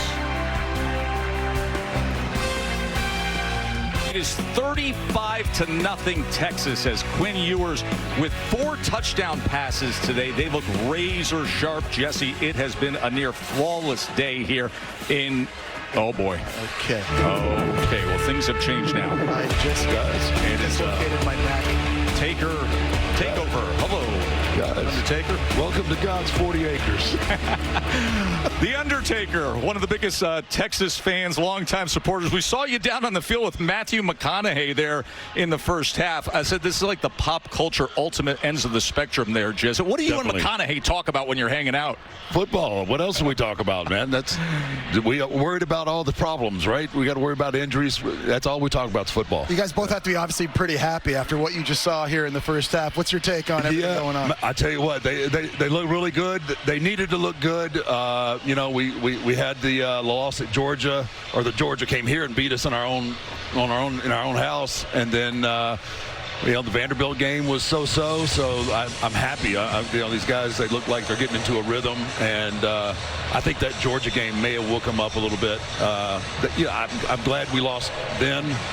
So instead of later, I think it's any team at the top of the SEC is going to be hard to beat twice. Yeah. So I like them, man. They look good. WWE Hall of Famer, The Undertaker, up here in the booth with us as Texas is up 35-0 and Florida receiving the second half kickoff. And Mark Calloway in your current life now, post alter ego post retirement here, but you're an Austin local and you have been for a long time. You're very close to this program, and Coach Sarkisian, who always involves you with practice, you look at his first 2 seasons. Listen, 13-12, he's trying to get the roster the way he wants, and then just like the Taker, rising up like the Undertaker in recent years. I mean, look at my man Bevo. Look at the eyes are rolling back. Yeah. the eyes back. It's over. It's over. There is no coming back from Devo rolling his eyes back. He rolls his eyes back, and all of a sudden last year, you guys just start tombstoning everybody. I tell you what, yeah, it took a couple of years. Again, Sark had to get the guys that he wanted. He had to recruit that, the size that he wanted on the offensive and defensive lines, and now I think the biggest thing is there's depth. There's depth on both lines, and just, I'm really impressed with what Sark's done. Our sideline reporter, Katie George, wants to chime in, Mark. I just have a request, Mr. Undertaker. Before you leave the booth, would you mind tombstoning Tess on behalf of the crew? Well, hey, I would, but he's got to be somewhere fragile. Monday night. That's right. That's right. And I might get a little heat from people higher up on my pay grade, so I gotta take it easy on Tess. No, it's all good. While you're here, we're going to have a Hell in the Cell match. It's going to be fantastic. Aiden Warner. There we go. Is intercepted again. Warner with another turnover as Makuba comes up with the pickoff. And let me tell you something. This Texas team, with the Undertaker here in the booth, has taken souls and digging holes. That was deflected, and it is an interception for Texas. Yeah, and Makuba, they get him back from a knee injury that he suffered against Georgia. And this is a guy that's shown up in big games all season long. Great pressure. The second time Alfred Collins has had a tipped ball get picked. The 14th interception now for this defense, which leads the SEC. But getting Makuba back, the Clemson transfer on defense, that is huge for Texas in the secondary. I mean, every which way, the Longhorns are in control today. Does that always happen, Undertaker? You show up in the booth and good things happen for Texas? Yeah, now I'm going to have to do it every week. I'm gonna have to alter my work schedule and make sure that I'm here every Saturday. Hey, by the way, obviously you had one of the all-time great sports entertainment careers for all the years, and now you transition to critically acclaimed One Dead Man show, and I know you're going to be coming through Texas next month. Congratulations on all the success there. Yeah, thank you. I never thought, it's funny, I never was quite the public speaker. I could go out and cut a promo in front of 100,000 people, but you put me in front of 10 people as Mark Calloway, and I'd clam up. So I've had to learn to open up, and all those stories that I held in for 30 years and didn't say much. We talk about and I share some of those experiences on stage. We have a really good time at the One Dead Man show. I'll do, like I said, I'll do a few stories, and then there's a point in the show we're pretty interactive with the audience, and we'll do Q&As, and man, you never know. That's when it really comes off the rails. I can imagine. Yeah, Cameron Williams is down as the medical staff is tending to him, so just a little time to visit with the WWE Hall of Famer, The Undertaker, who's very close to this Texas program. The guy I'm on the road with for years and years to my right here, Jesse Palmer, he would have been the ultimate babyface. Oh, yeah. There would have never been a heel turn out of Jesse Palmer. Man, no heel turn? No, I mean, look at the guy. It's always the good-looking ones, though. Yeah, they're always prima donnas, right? Have you seen my figure four leg lock, by the way? My submission skills? It's not just Bret the Hitman Hart north of the border. Okay. We teach that out east as well. Okay. Mark, it's always great to visit with you. Hey, good guys. luck as you continue on Thank the you. One Dead Man show coming to Austin Coming in to December. Austin on the 15th. Awesome Jesse, meeting you, man. Hey, enjoy Texas. We're going to have an Inferno match, me and him. Yeah, he's playing Kane. Okay, that's a good call right there. This guy knows his WWE history, doesn't He does know it. Hey, great to Thanks, visit with guys. The Undertaker, Great seeing you, who's man. guaranteeing a Texas national championship, he says. Absolutely, 100%. So Cameron Williams being helped off the field. Costly turnover again for Florida. Aiden Warner just put into a spot here as he's the starting quarterback today. And just 64 yards passing, the 2 interceptions, and Quinn Ewers in this Texas offense back in prime position as Wisner gets the carry. Well, it's complementary football, and when Texas has taken it away and offensively they're able to be as explosive as they've been in this game, particularly throwing it deep down the field, that's a tough recipe to stop, and that's going to be tough for anybody to stop. The good news, I think, if you're a Texas fan, is you've seen Quinn Ewers, especially these last 2 games, start to look like the Quinn Ewers we saw before the UTSA game when he got hurt. And when they're playing this way on offense and on defense, complementary football, and they're going to be tough to stop. that false comes in. start on the offense, number 74. That's a 5-yard penalty, and it remains 3rd down. Here's Cam Williams. You see it. Happy birthday, Dad. Happy birthday. I got you something. We said no gift. We had to get you something. Thank you, honey. I got you this. Did you do this yourself? Yeah, I had a great teacher. Happy birthday. I love you. I love you too. Love you. Thank you. This is from me to you. 10 little toes. She has his nose. I am genius. I didn't have to spend my life trying to find my calling. Mine found me at an early age. There was no question of what I wanted to be. It was just a matter of how good I could get and how far I would go.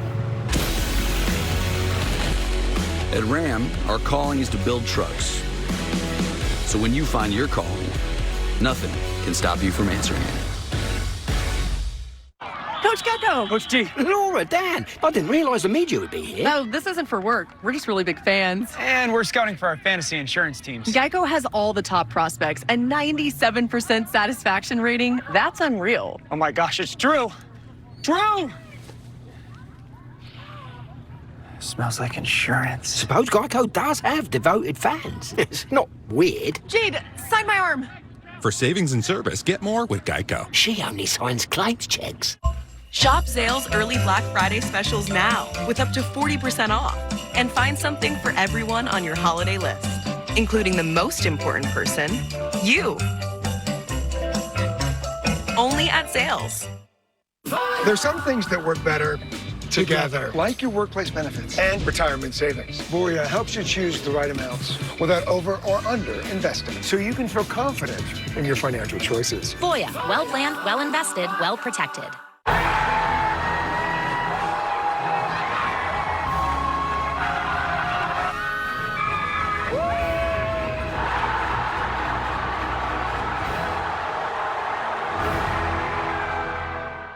You know how on Thanksgiving you have to loosen your belt a little? Well, take your pads off. Arby's deep-fried turkey is here all month. Arby's, we have the meat. After almost 20 years, we're celebrating the 500th episode. 33 seasons, 394 stars, 124 Emmy nominations. Season 33 is hot. Dancing's 500th episode, live Tuesday. You're watching Veterans Week coverage on ESPN, brought to you by USAA. Glad you're with us for the SEC on ABC, presented by Tums Gummy Bites. Veterans Week on ESPN, presented by USAA. Joe, Jesse, and Katie and the crew here at DKR Texas Memorial Stadium, where Florida has been so challenged, and then add to it with the turnovers. You just can't do it. 21 points off 3 Florida turnovers. But one of the big news items this week involves that man, the Florida Athletic Director, Scott Strickland, who announced on Thursday that Billy Napier, head coach Billy Napier, will indeed return to coach the team next season. There was a lot of speculation out there. You see the quote there. But he says he believes in the resolve, the effort, the execution, and you can see things with growth each week with the foundation, the young talent on Florida. So Billy Napier will be returning to coach Florida next year. That's already been announced.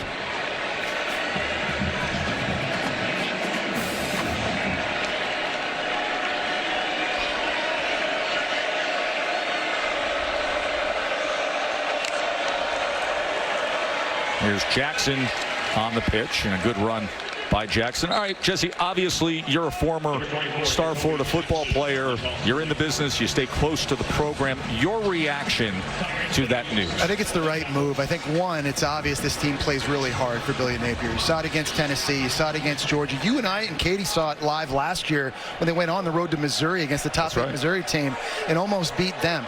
But two, I think by bringing back Billy Napier, you almost guarantee true freshmen like DJ Lagway, Jaden Baugh, and this group return next season to play in an SEC, Joe, that is going to look a little bit different based on who's about to get drafted.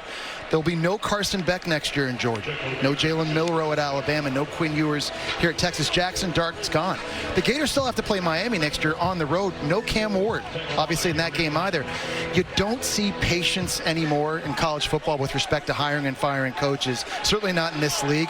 But I feel like year 4 for Napier, that could be the year where it finally pays off and they're able to break through. Jackson had a 6-yard run moments ago, so it is a first down for Florida, and Jackson takes it again. Katie? You know, Tess, every player that we speak to from Florida, they love Billy Napier. And it's not just the way he coaches or he runs his organization. They love the person, the man.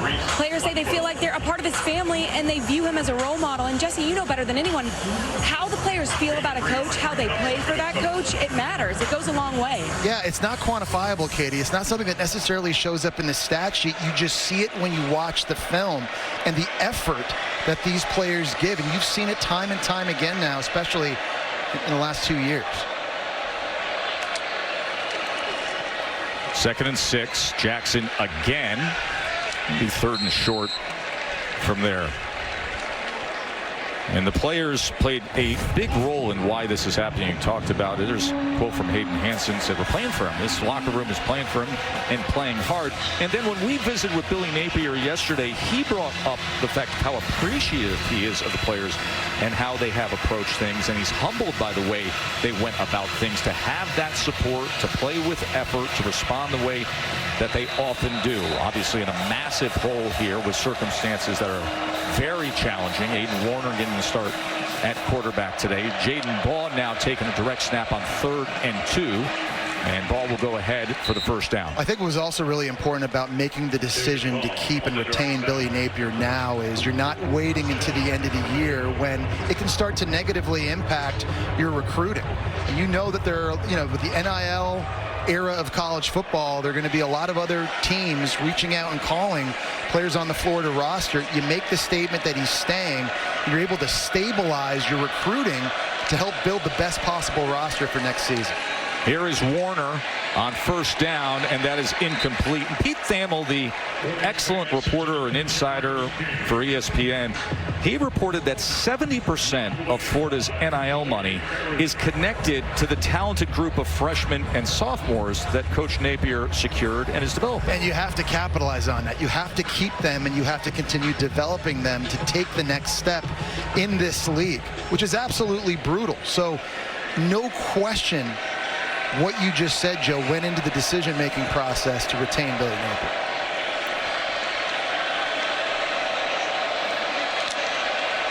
Second down and 10.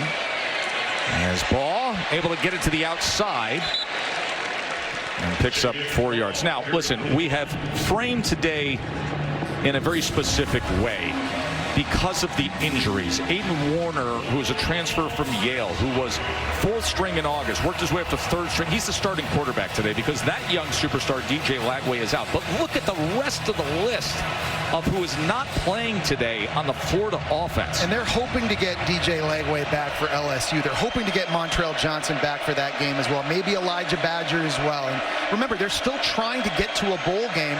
They need to win 2 more.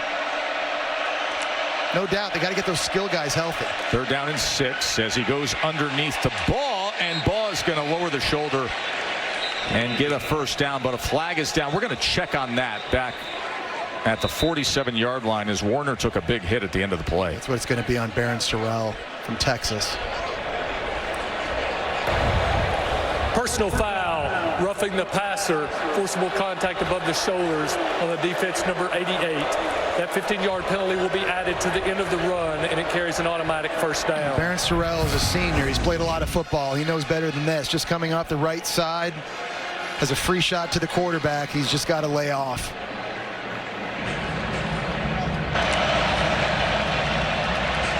This is something that Aiden Warner didn't have to deal with a lot back when he was running the 5th and 4th team offense and the scout team offense, and now you're a starting quarterback in the SEC, and welcome to the party.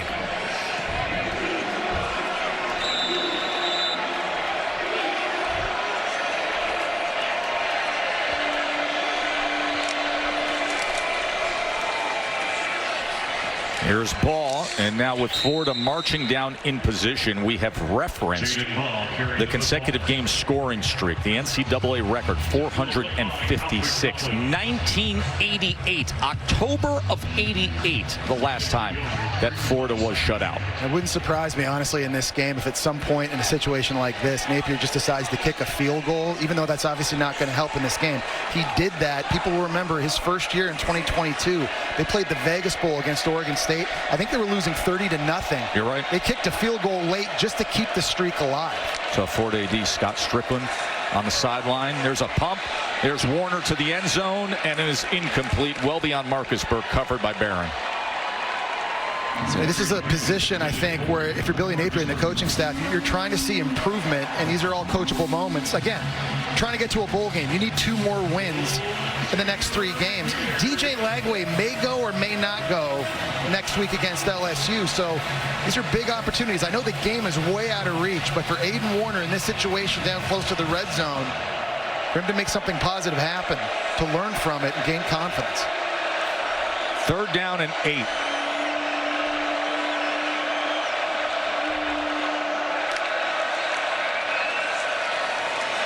Gonna go straight ahead with Ball. Ball gets loose inside the 10, and it's gonna be 1st and goal, Gators.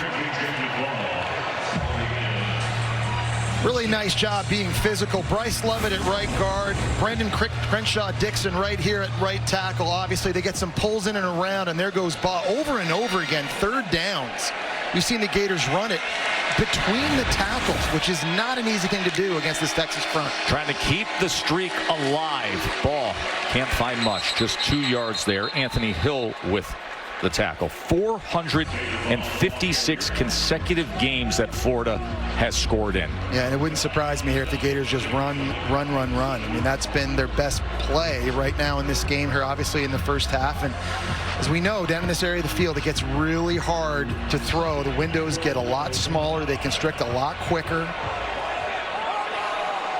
As you see, my old head coach, there he is, made the trip, watching on. Did I hear he invited Matthew McConaughey up to the suite? Rumor has it, yes. He invited Matthew McConaughey to come see him up in the suite. 2nd and goal. Warner. And the receiver, Jackson, fell to the ground, so it'll be 3rd and goal. And he tripped over Alfred Collins. This was going to be a walk-in touchdown, it looked like. Collins, who's made a couple of big plays, tipping passes that have ended up in picks, inadvertently tripped Jacoby Jackson that time. Saved a touchdown.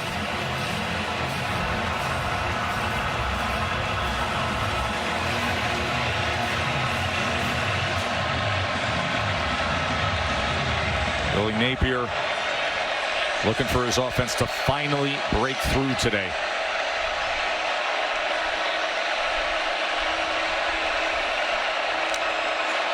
Warner on 3rd and goal. That's out of the back of the end zone.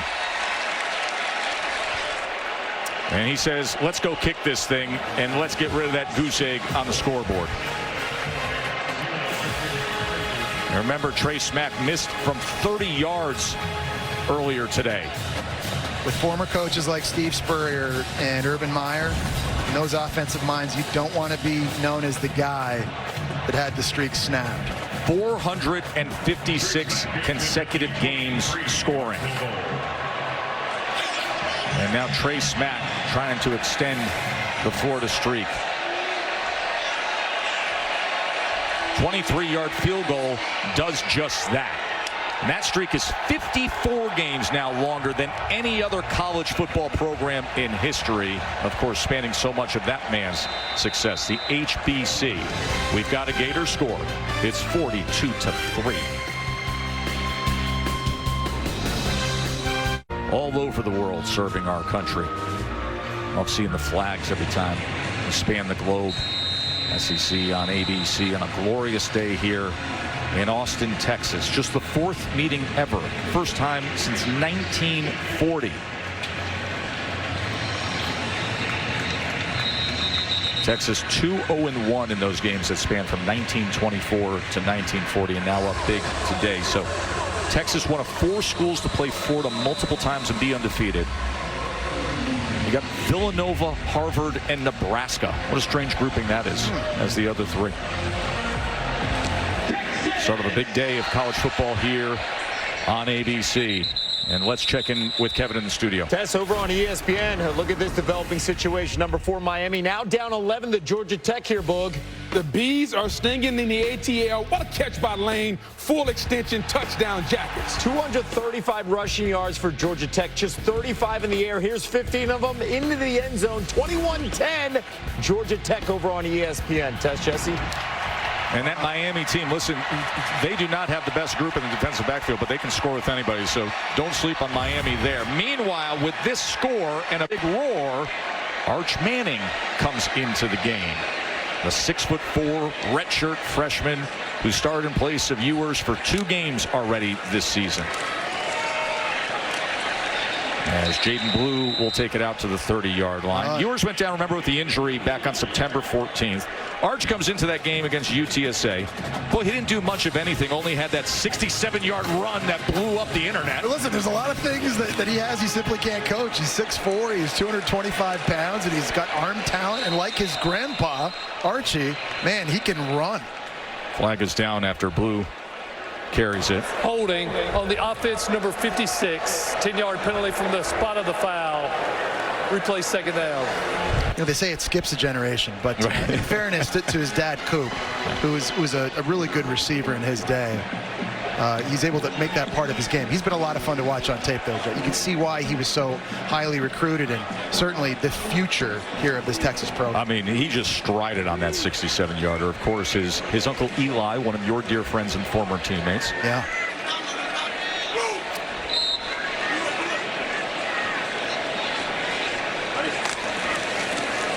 And here is Arch to wind it up, send it downfield, and into coverage. It is incomplete as he was trying to find the speedy Isaiah Bond. I think that was pass interference. If you go take a look at it again, Dijon Johnson had his back turned to the football, and there was definitely some contact with the wide receiver down the field. Look at Johnson here in Bond. He gets 2 hands on him.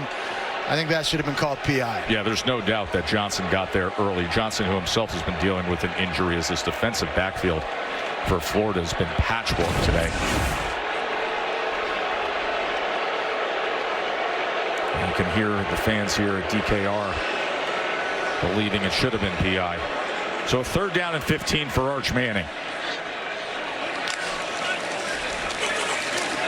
Manning, plenty of time. And a good effort by Jaden Blue. Are they going to say he caught this? Yes. Oh, now they're saying incomplete. One official, the linesman, was saying it's an incomplete pass. It's 4th down. The linesman was going to spot it, and then the other guy came in and said no, he was juggling it along the side. Yeah, I think if he had just caught it the first time, I think this would have been good. It's a really nice throw. Great job defensively, too. Jaden Robinson, linebacker, got his left hand in on that, which I think forced the bobble. It was a tremendous job by Texas's O-line, giving Arch Manning some time to step up and deliver a really accurate ball. It's a better play defensively. Boy, and every time they show the replay, folks here, including Arch Manning and his teammates, are saying, I think that's a catch.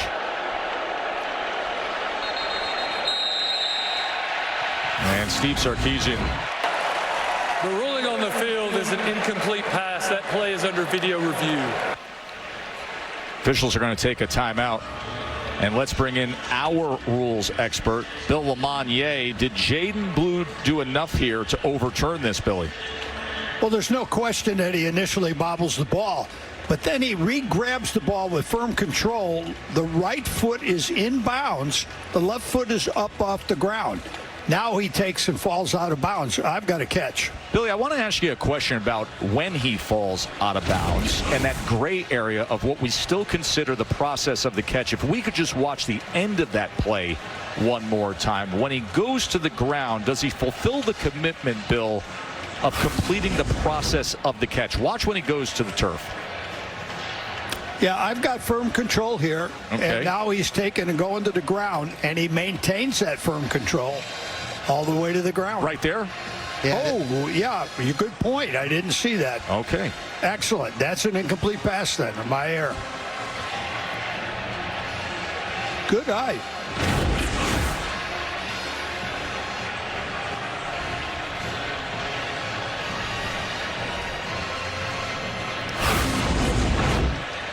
Here it is again. So there's the initial bobble you're talking about. He does kind of reel it in, but when that After left video elbow hits. review, the ruling on the field is confirmed. Incomplete pass. 4th down. Crowd didn't like it. You got to control it all the way through. Does my man have a stuffed bevo on top of his cowboy hat?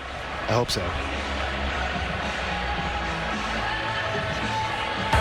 0 for Florida. Oh, that's good. That's fantastic. Oh, that's fantastic. And now here's what I really like about it. Is that duct tape?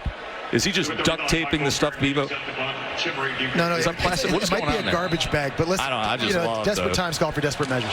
Nearly a block punt as Florida came after it. He MacGyvered that. Totally. Yeah. Just get some WD-40 and some ball bearings and a bunch of duct tape. You can accomplish anything in life.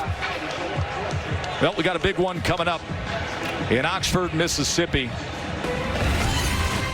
as Georgia and Carson Beck is bringing it. I mean, Carson Beck is like, look at this look right here. Would you please? Cherry red. So aggressive. Wow. Big game, though. This guy's got a lot of moxie and a lot of swagger. Joe, he's thrown 3 interceptions in each of his last 2 games. He's got to be careful. You throw in turnovers, you may want to go with a simple charcoal gray. He's feeling good about his chances, obviously.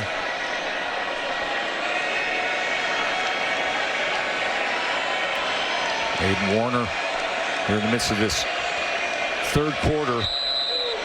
Starting quarterback today is 8 of 18, 71 yards, 2 interceptions. They've been leaning on the ground game with Ball and Jackson.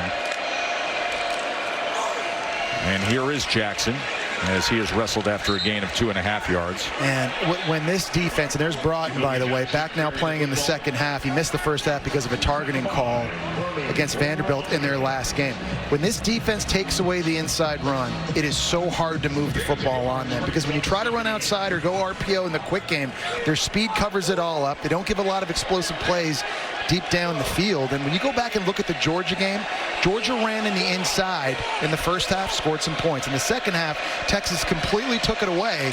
The Bulldogs only had 7 points. So Pete Kwiatkowski, defensive coordinator for Texas, as Jackson trying to bounce this and then cuts back across midfield. By the way, that targeting that you mentioned, that was the game at Vandy, and a pick 6 occurred, and it was wiped off the board because of that target. Kobe Black, yeah, really talented young true freshman that actually took that to the crib.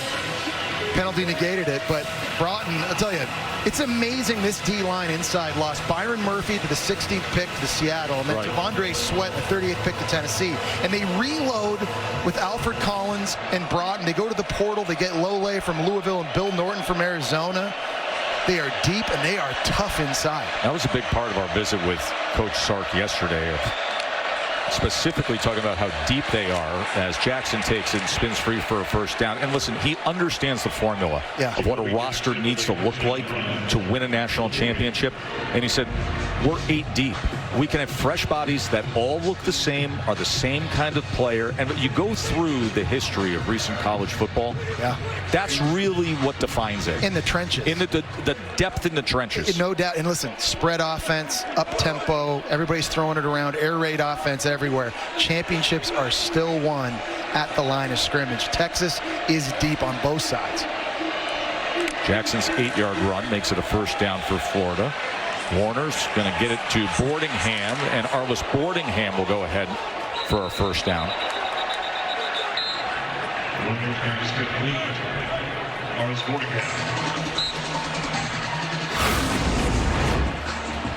Boardingham coming up the field. There's Taff getting a tackle. His knees go down. He's still in bounds, and then a little extracurricular shove from true freshman Colin Simmons. 12-yard reception for Boardingham. We'll see if you can just have some things that you can build on in the second half for Florida. There's so many of the offensive players not available today.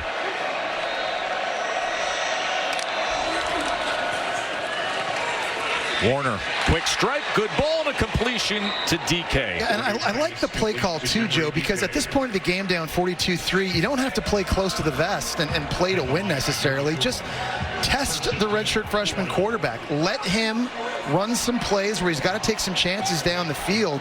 The only way you're going to learn is by being in the fire. And that RPO slant, nice job of execution. And another first down. That's 8 first downs in this quarter for Florida. They had 7 first downs in the entire first half.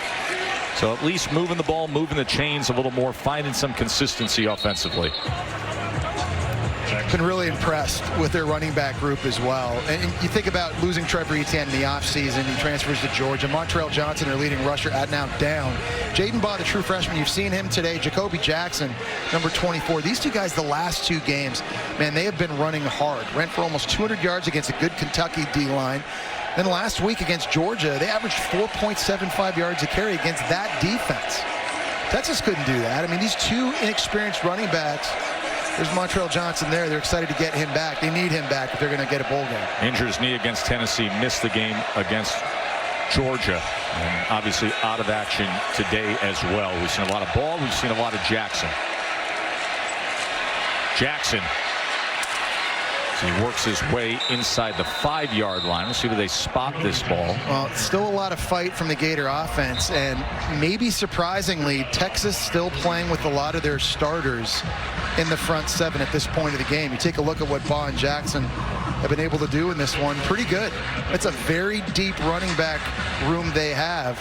It's another place that I think Billy Napier and this coaching staff has done an outstanding job of recruiting.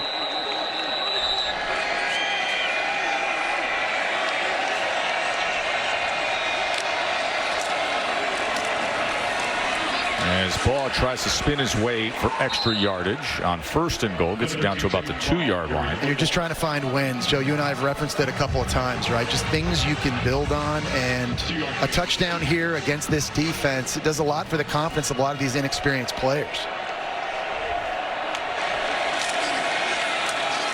2nd and goal. As Baugh does a nice job of carrying defenders with him for a Florida touchdown. You know what's amazing? I mean, after this touchdown run, the Gators are way down in this game, but you just watch the way some of their players celebrate after they get it done. Katie did a great job reporting earlier just how much this team loves playing for Billy Napier and how they want to keep competing. Jim Dike out in front getting a little bit of a block. Look at the push and the drive by Baugh. And DK, I mean, these guys are still fired up. This game feels like it's over, but these guys are still playing extremely hard. Remember the big, long conversation we had about the news with Billy Napier this week, and Scott Strickland detailing that he will return to coach this team, and how Napier says, I'm humbled by the way the players went about things. You just saw an example of that on that drive. Beautiful afternoon from Austin, Texas, as we continue on with the SEC on ABC. Studio, and here come the Canes. Down 11, Cam Ward, Isaiah Horton here, Boog. It's amazing. Miami finally got ticked off one-on-one coverage on the outside. My favorite play, little fade to the corner touchdown. They go for 2. They don't get it. And right now it's 21-16 Georgia Tech, and we are getting ready about an hour away from Carson Beck. Number 3, Georgia on the road at Ole Miss here on ABC. Tess, back to you. This is what we said about Miami. I mean, just sit back. They are so comfortable playing from behind, and they can score at any moment. Hey, remember, we are honoring veterans this week, our American heroes, Jesse. And on our crew alone, we have so many, like Chan, who works in graphics, and Buck, our truck engineer, served in the Navy. Jay-Z was in the Army for years, and the head man of all of operations, Freddie, back in the day in the Air Force, and we thank them. We thank all our veterans all over the globe for everything they have done. We love honoring them on a day like today. Very indebted to them and all of their families for the sacrifices they have made. Absolutely.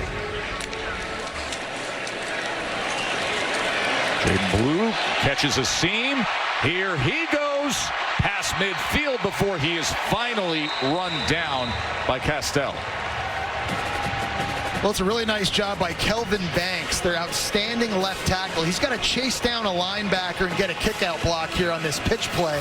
But you're seeing why a lot of people think this guy could be the first tackle taken in the NFL draft. The speed to climb up, doesn't have the angle, but he's able to finally get there and just get that seal. He's so athletic and has such great feet for a guy that's 320 pounds.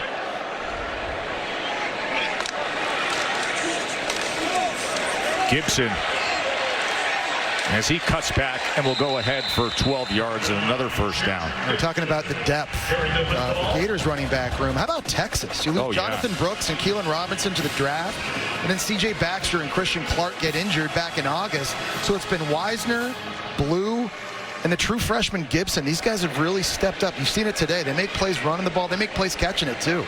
Gibson, who is the number 3 running back recruit in the country, and a cringe for Florida as he grew up in Gainesville. And Ryan Wingo gets it and came out here to play at Texas. Arch Manning's in the game because Quinn Ewers and that offense revved it up. He had 5 touchdown passes to get this big league. SEC on ABC is presented by Tums Gummy Bites. Returns after this message and a word from our ABC stations. It changed dramatically. But teams 13 through 16 are an incredibly well-coached and talented SMU team. A&M, LSU, and Ole Miss. As Gibson takes it ahead, and Gibson takes it right on in.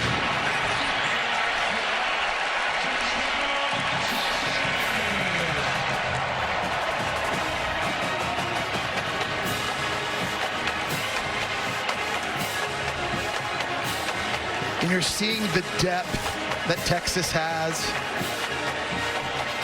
all across the field. Joe, you were referencing it earlier, the depth in the trenches on both sides of the ball. How about the depth at the skill positions?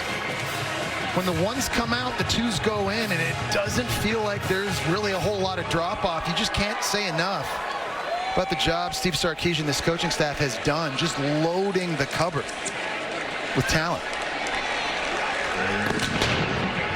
That's the burnt orange haze they celebrate with before the fourth quarter, by the way. And they've been doing a lot of celebrating today, especially with the Sonic Drive-In recap of Quinn Ewers Day, Jesse. He's been lights out here, faking the swing pass, throwing it down the field to Golden. He's made all the right decisions in the RPO game, when to hand it off, when not. You've seen the misdirection set up.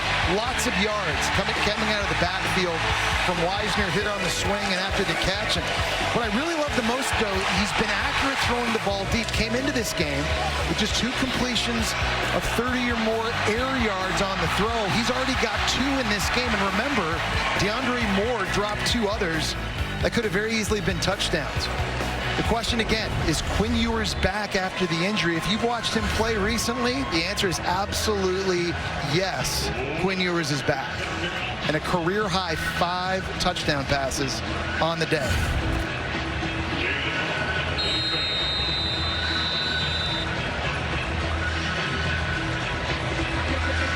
Team that's about to get themselves to 8-1 for back-to-back years. Number 5 team in the country. And of course, the playoff ranking reveal happened this past week.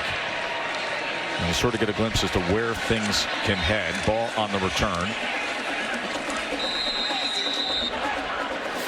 You know, you got to give Quinn Ewers, Joe, so much credit, too, because he's never looked over his shoulder. And obviously, Arch Manning comes to Texas, and he's so talented. He obviously has the pedigree. There's so many fans here in Austin that want Arch Manning to be the guy. And Arch Manning obviously played extremely well in the 2.5 games where Ewers was hurt, and then you lose to Georgia, and then you throw a pick on the first drive against Vanderbilt, and the noise gets louder and louder for Manning. But Quinn Ewers, to his credit, he just focuses on his own business and improving, and he's been able to continually keep playing at a high level, and I really respect that.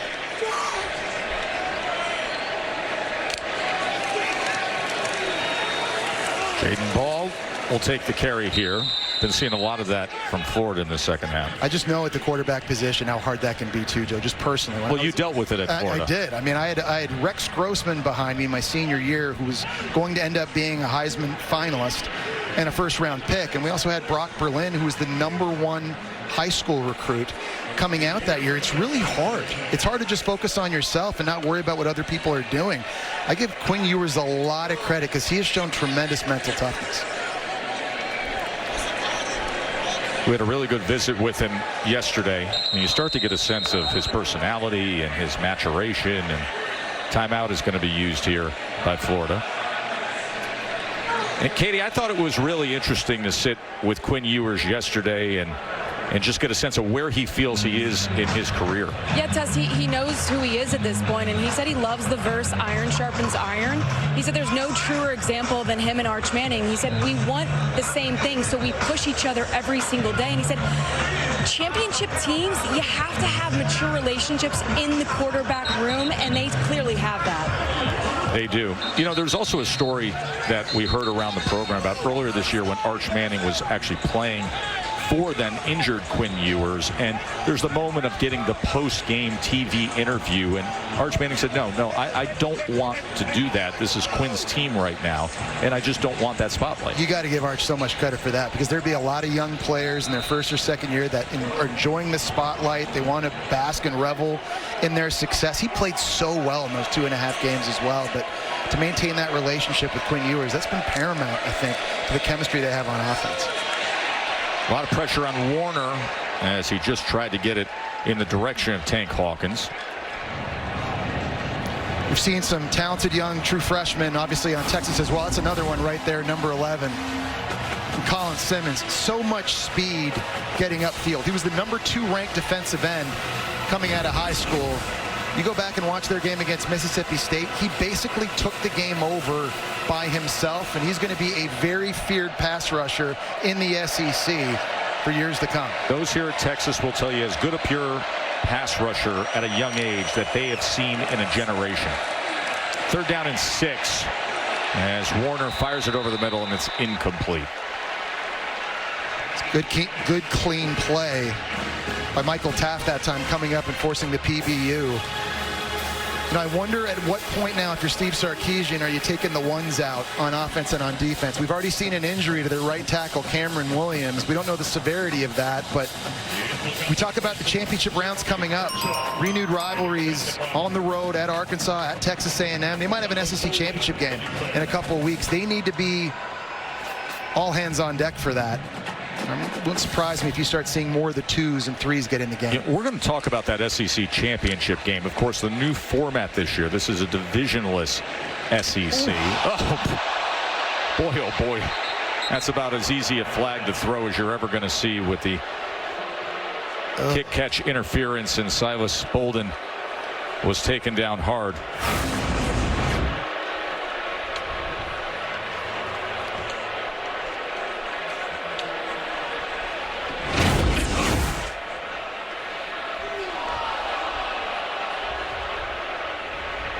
Jamarcus Weston. But that's kind of my point, though, Joe. Like, do you want your starting punt returner back there taking hits like that at this point of the game? Silas Bolden's a weapon. That's right. On special teams, and I just don't think they need to be in the game anymore. Kick-catching interference with targeting on the kicking team. A 15-yard penalty will be enforced from the spot of the foul. The play is now under video review. Take a break while they do that. Bolden took that huge hit from Weston.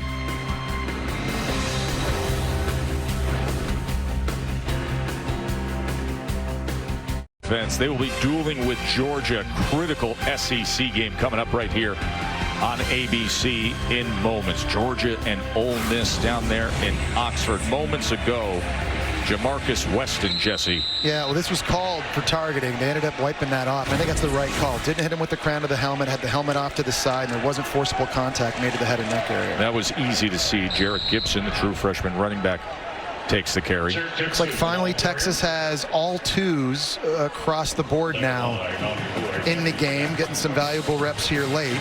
Jarrett Gibson, obviously with a touchdown run on that last drive, looking for some more.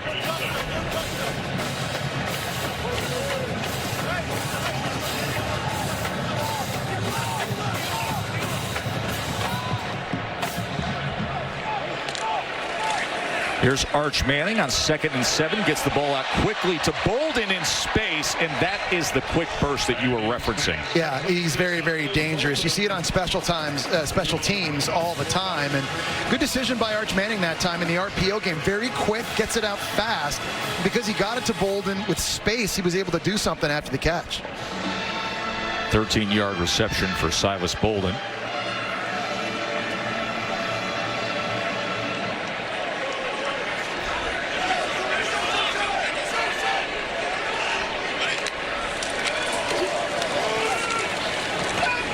Saw an injury earlier in this half, Katie, to the right tackle, Cameron Williams. What can you tell us? Yeah, well, he could barely put any weight on that right leg when he exited the game test. He spent a long time in the injury tent. He came out walking much better. He actually played in Arch's first drive, but he has since been taken out as starters slowly have been removed by Texas. That's good news, Katie. He's a guy they need, especially. I always look down the schedule, who they're going to play. That Texas A&M game at the end of the year against Nick Scorton and Shamar Stewart and Turner and some of those D linemen. They need him in. Here's Arch. Look at him extend the play and then sidearms it for a completion.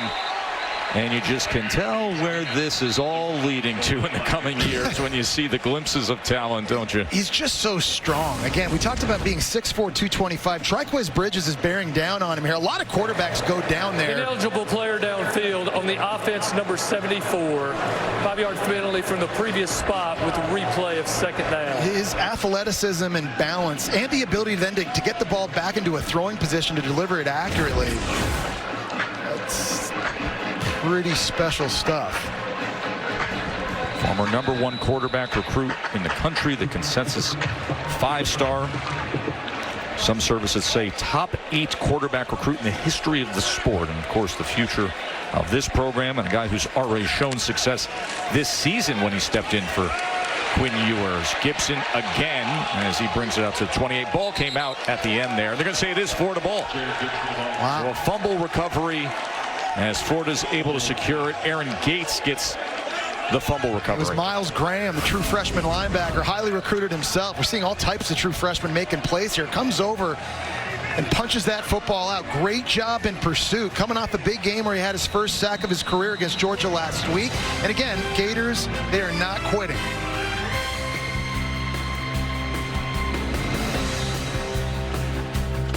As Texas is going to be cruising into their 8th win of the season.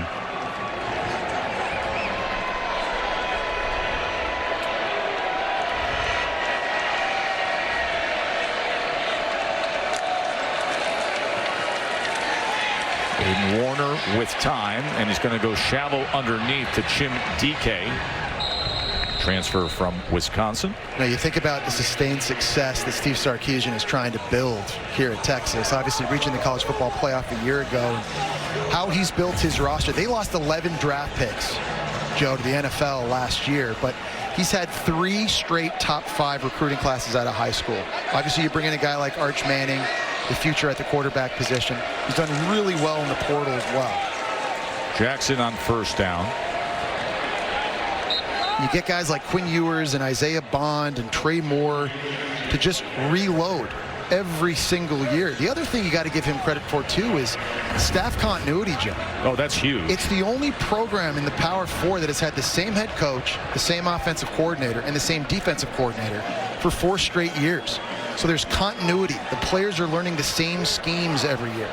They're learning it from the same coaches. They're being taught the same way from the same voice.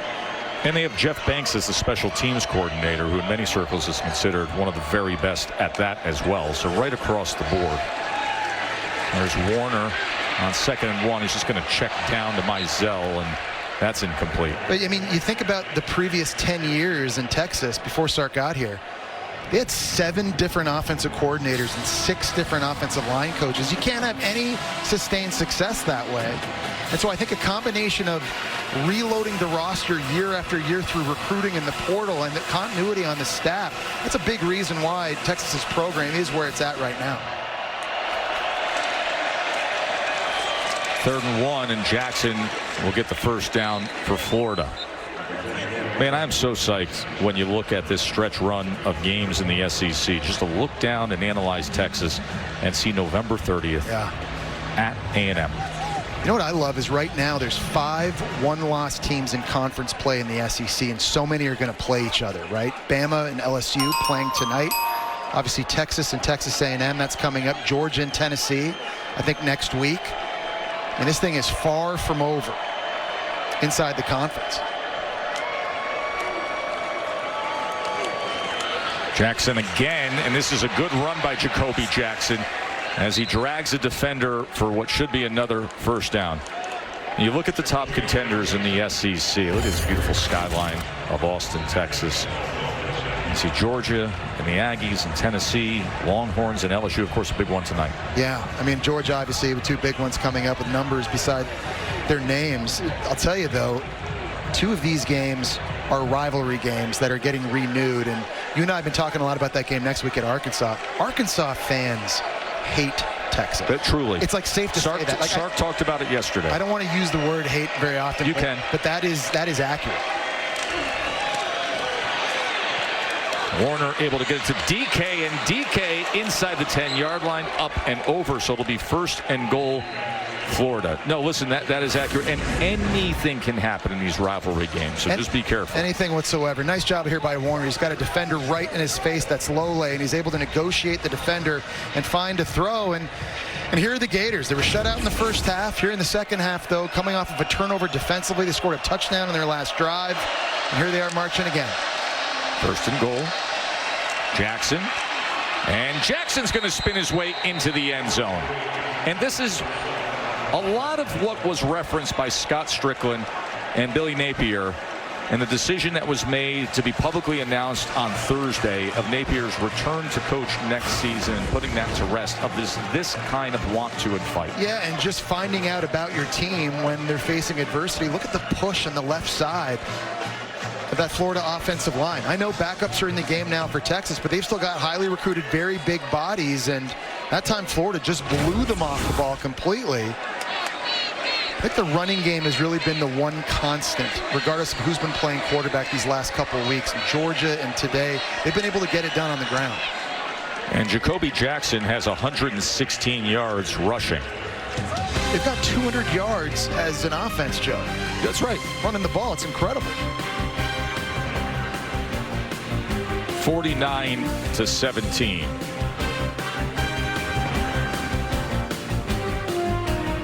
On ESPN. Boy, that is a big one. Number 4 Miami with the best offense in the country. They're going to need every bit of it. That's a fired up defense. They're up again. Hey, we got a big one coming up, and Molly McGrath is on the field during warm-ups in Oxford. Molly. Well, hi, Joe. I've been watching Ole Miss quarterback Jackson Dart warming up. He's just oozing confidence coming off of that 6-touchdown performance last week. But today is going to be different. Steady rains are coming down expected throughout the rest of this game. Jesse, that's got to change things for this Ole Miss offense. Molly, it's a great point. And obviously sloppy conditions, you got to be able to run the football. It's being reported, though, that Ole Miss's leading rusher, Henry Parrish, is not going to play. And to add insult to that, Trey Harris, their best receiver, might also not go. So Jackson Dart, in those bad conditions, is going to have to be able to throw on time, under duress, into small windows against a really good defense. Yeah, then it's Carson Beck on the other side, of course, for Georgia, who's been throwing these interceptions in recent weeks. We'll see how things go there. He's got 11 interceptions on the year, framed against 17 touchdown passes. Going up against one of the best pass rushes in the country, too. You look at Perkins, Uman Mielen, the Florida transfer. Ole Miss right now averaging 4.5 sacks a game. I mean, they have been a terror coming off the edge. That's going to make life difficult on Carson Beck.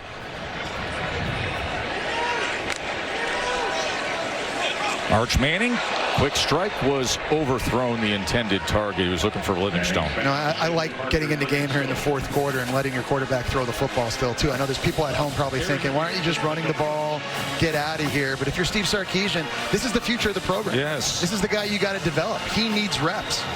He needs to get out there with this offense and get looks and have a chance to go execute. So stay aggressive.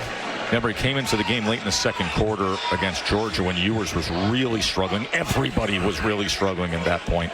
That first drive, it ended a punt. And then there was a fumble on the next drive. So getting extended time here today with this big lead against Florida as Gibson takes it again. Yeah. And I think the thing Arch Manning gives this offense and what he'll give the offense for years to come is, one, the athleticism and the mobility. And you keep referencing that long touchdown against UTSA, what we saw. Their best play on offense against Georgia in the first half, by the way, was a scramble he had. That's right. Running the ball. He's also, I think, a better deep ball thrower than Quinn Ewers. Very, very athletic when they push it down the field. So I think there's a lot of big plays coming from the quarterback position for years to come here in Austin. Oh, ball came out, but Gibson was able to secure it. Yeah, Gibson lucky that he got this back. Instead of just falling on it, he tried to scoop it up. while he was on the run. That ball goes in the belly. I think that's one that Gibson has to be able to secure, and very lucky that time that DeAndre Robinson, number 35 for Florida, didn't fall on that. It's a Florida team that they're hoping looks very different over the course of the next week as they get back to better health, especially at the quarterback position. Gibson takes it on 2nd and 13.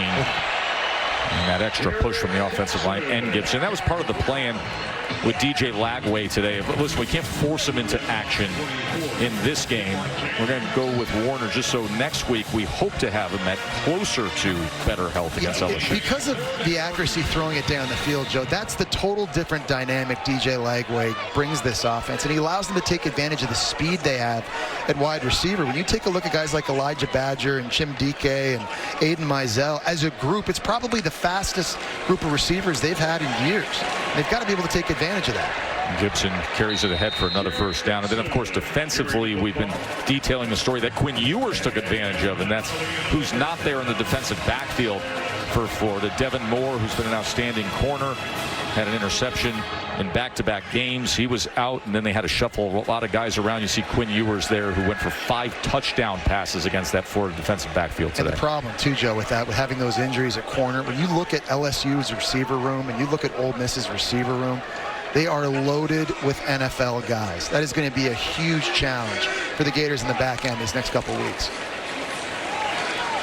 Gibson again, as he comes up short of midfield.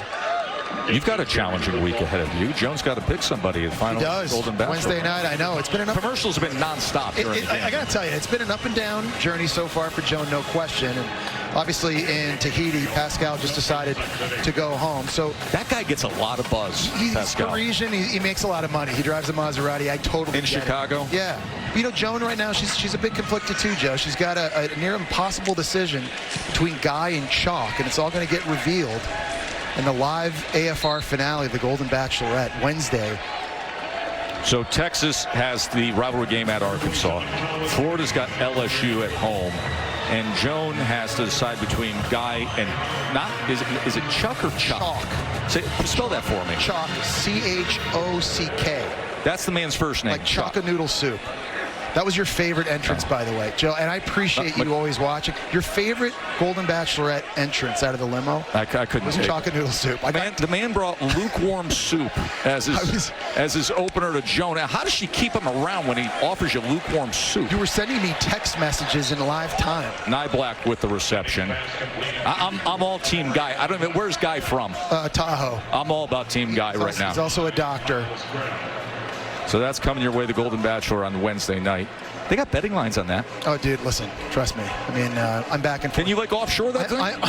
I'm juggling between different types of betting lines and different genres of television. 4th down and 2 as Texas continues to bleed clock, so they're going to keep the offense out on the field.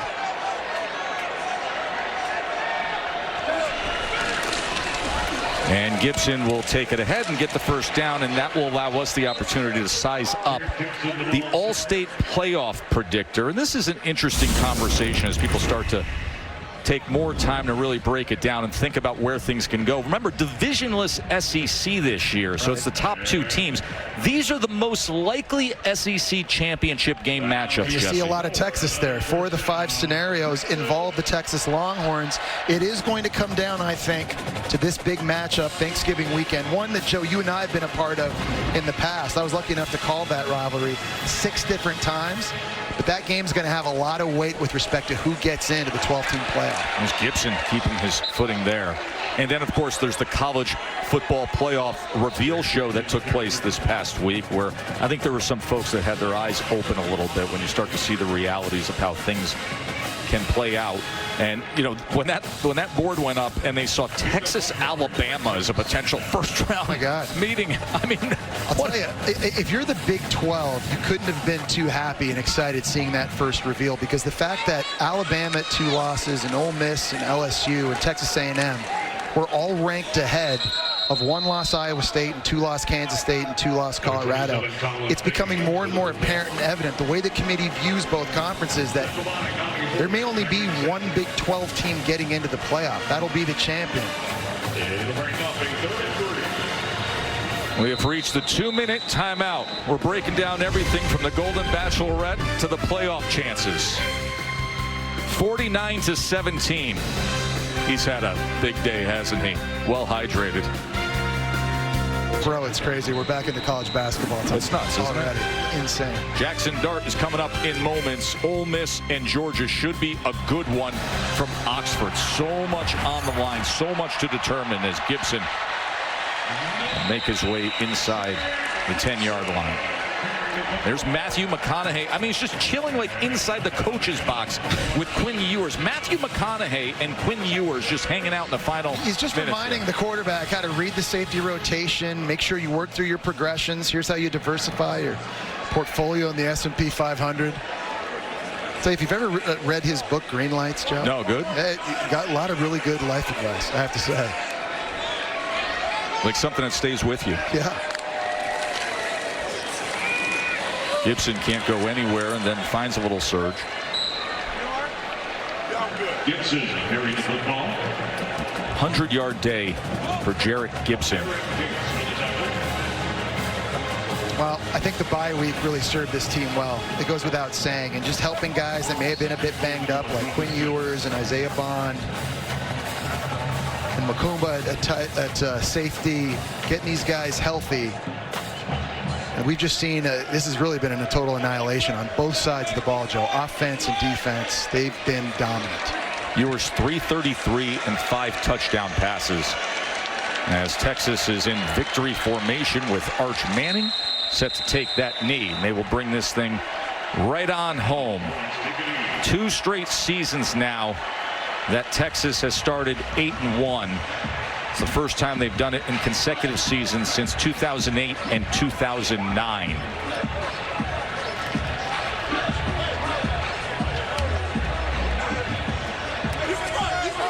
Texas was 64 plays today and averaged 9 yards per play. 49-17 is your final score. For Katie and Jesse, I'm Joe Tessitore. We thank you for joining us. Let's get you back to our college football scoreboard studio.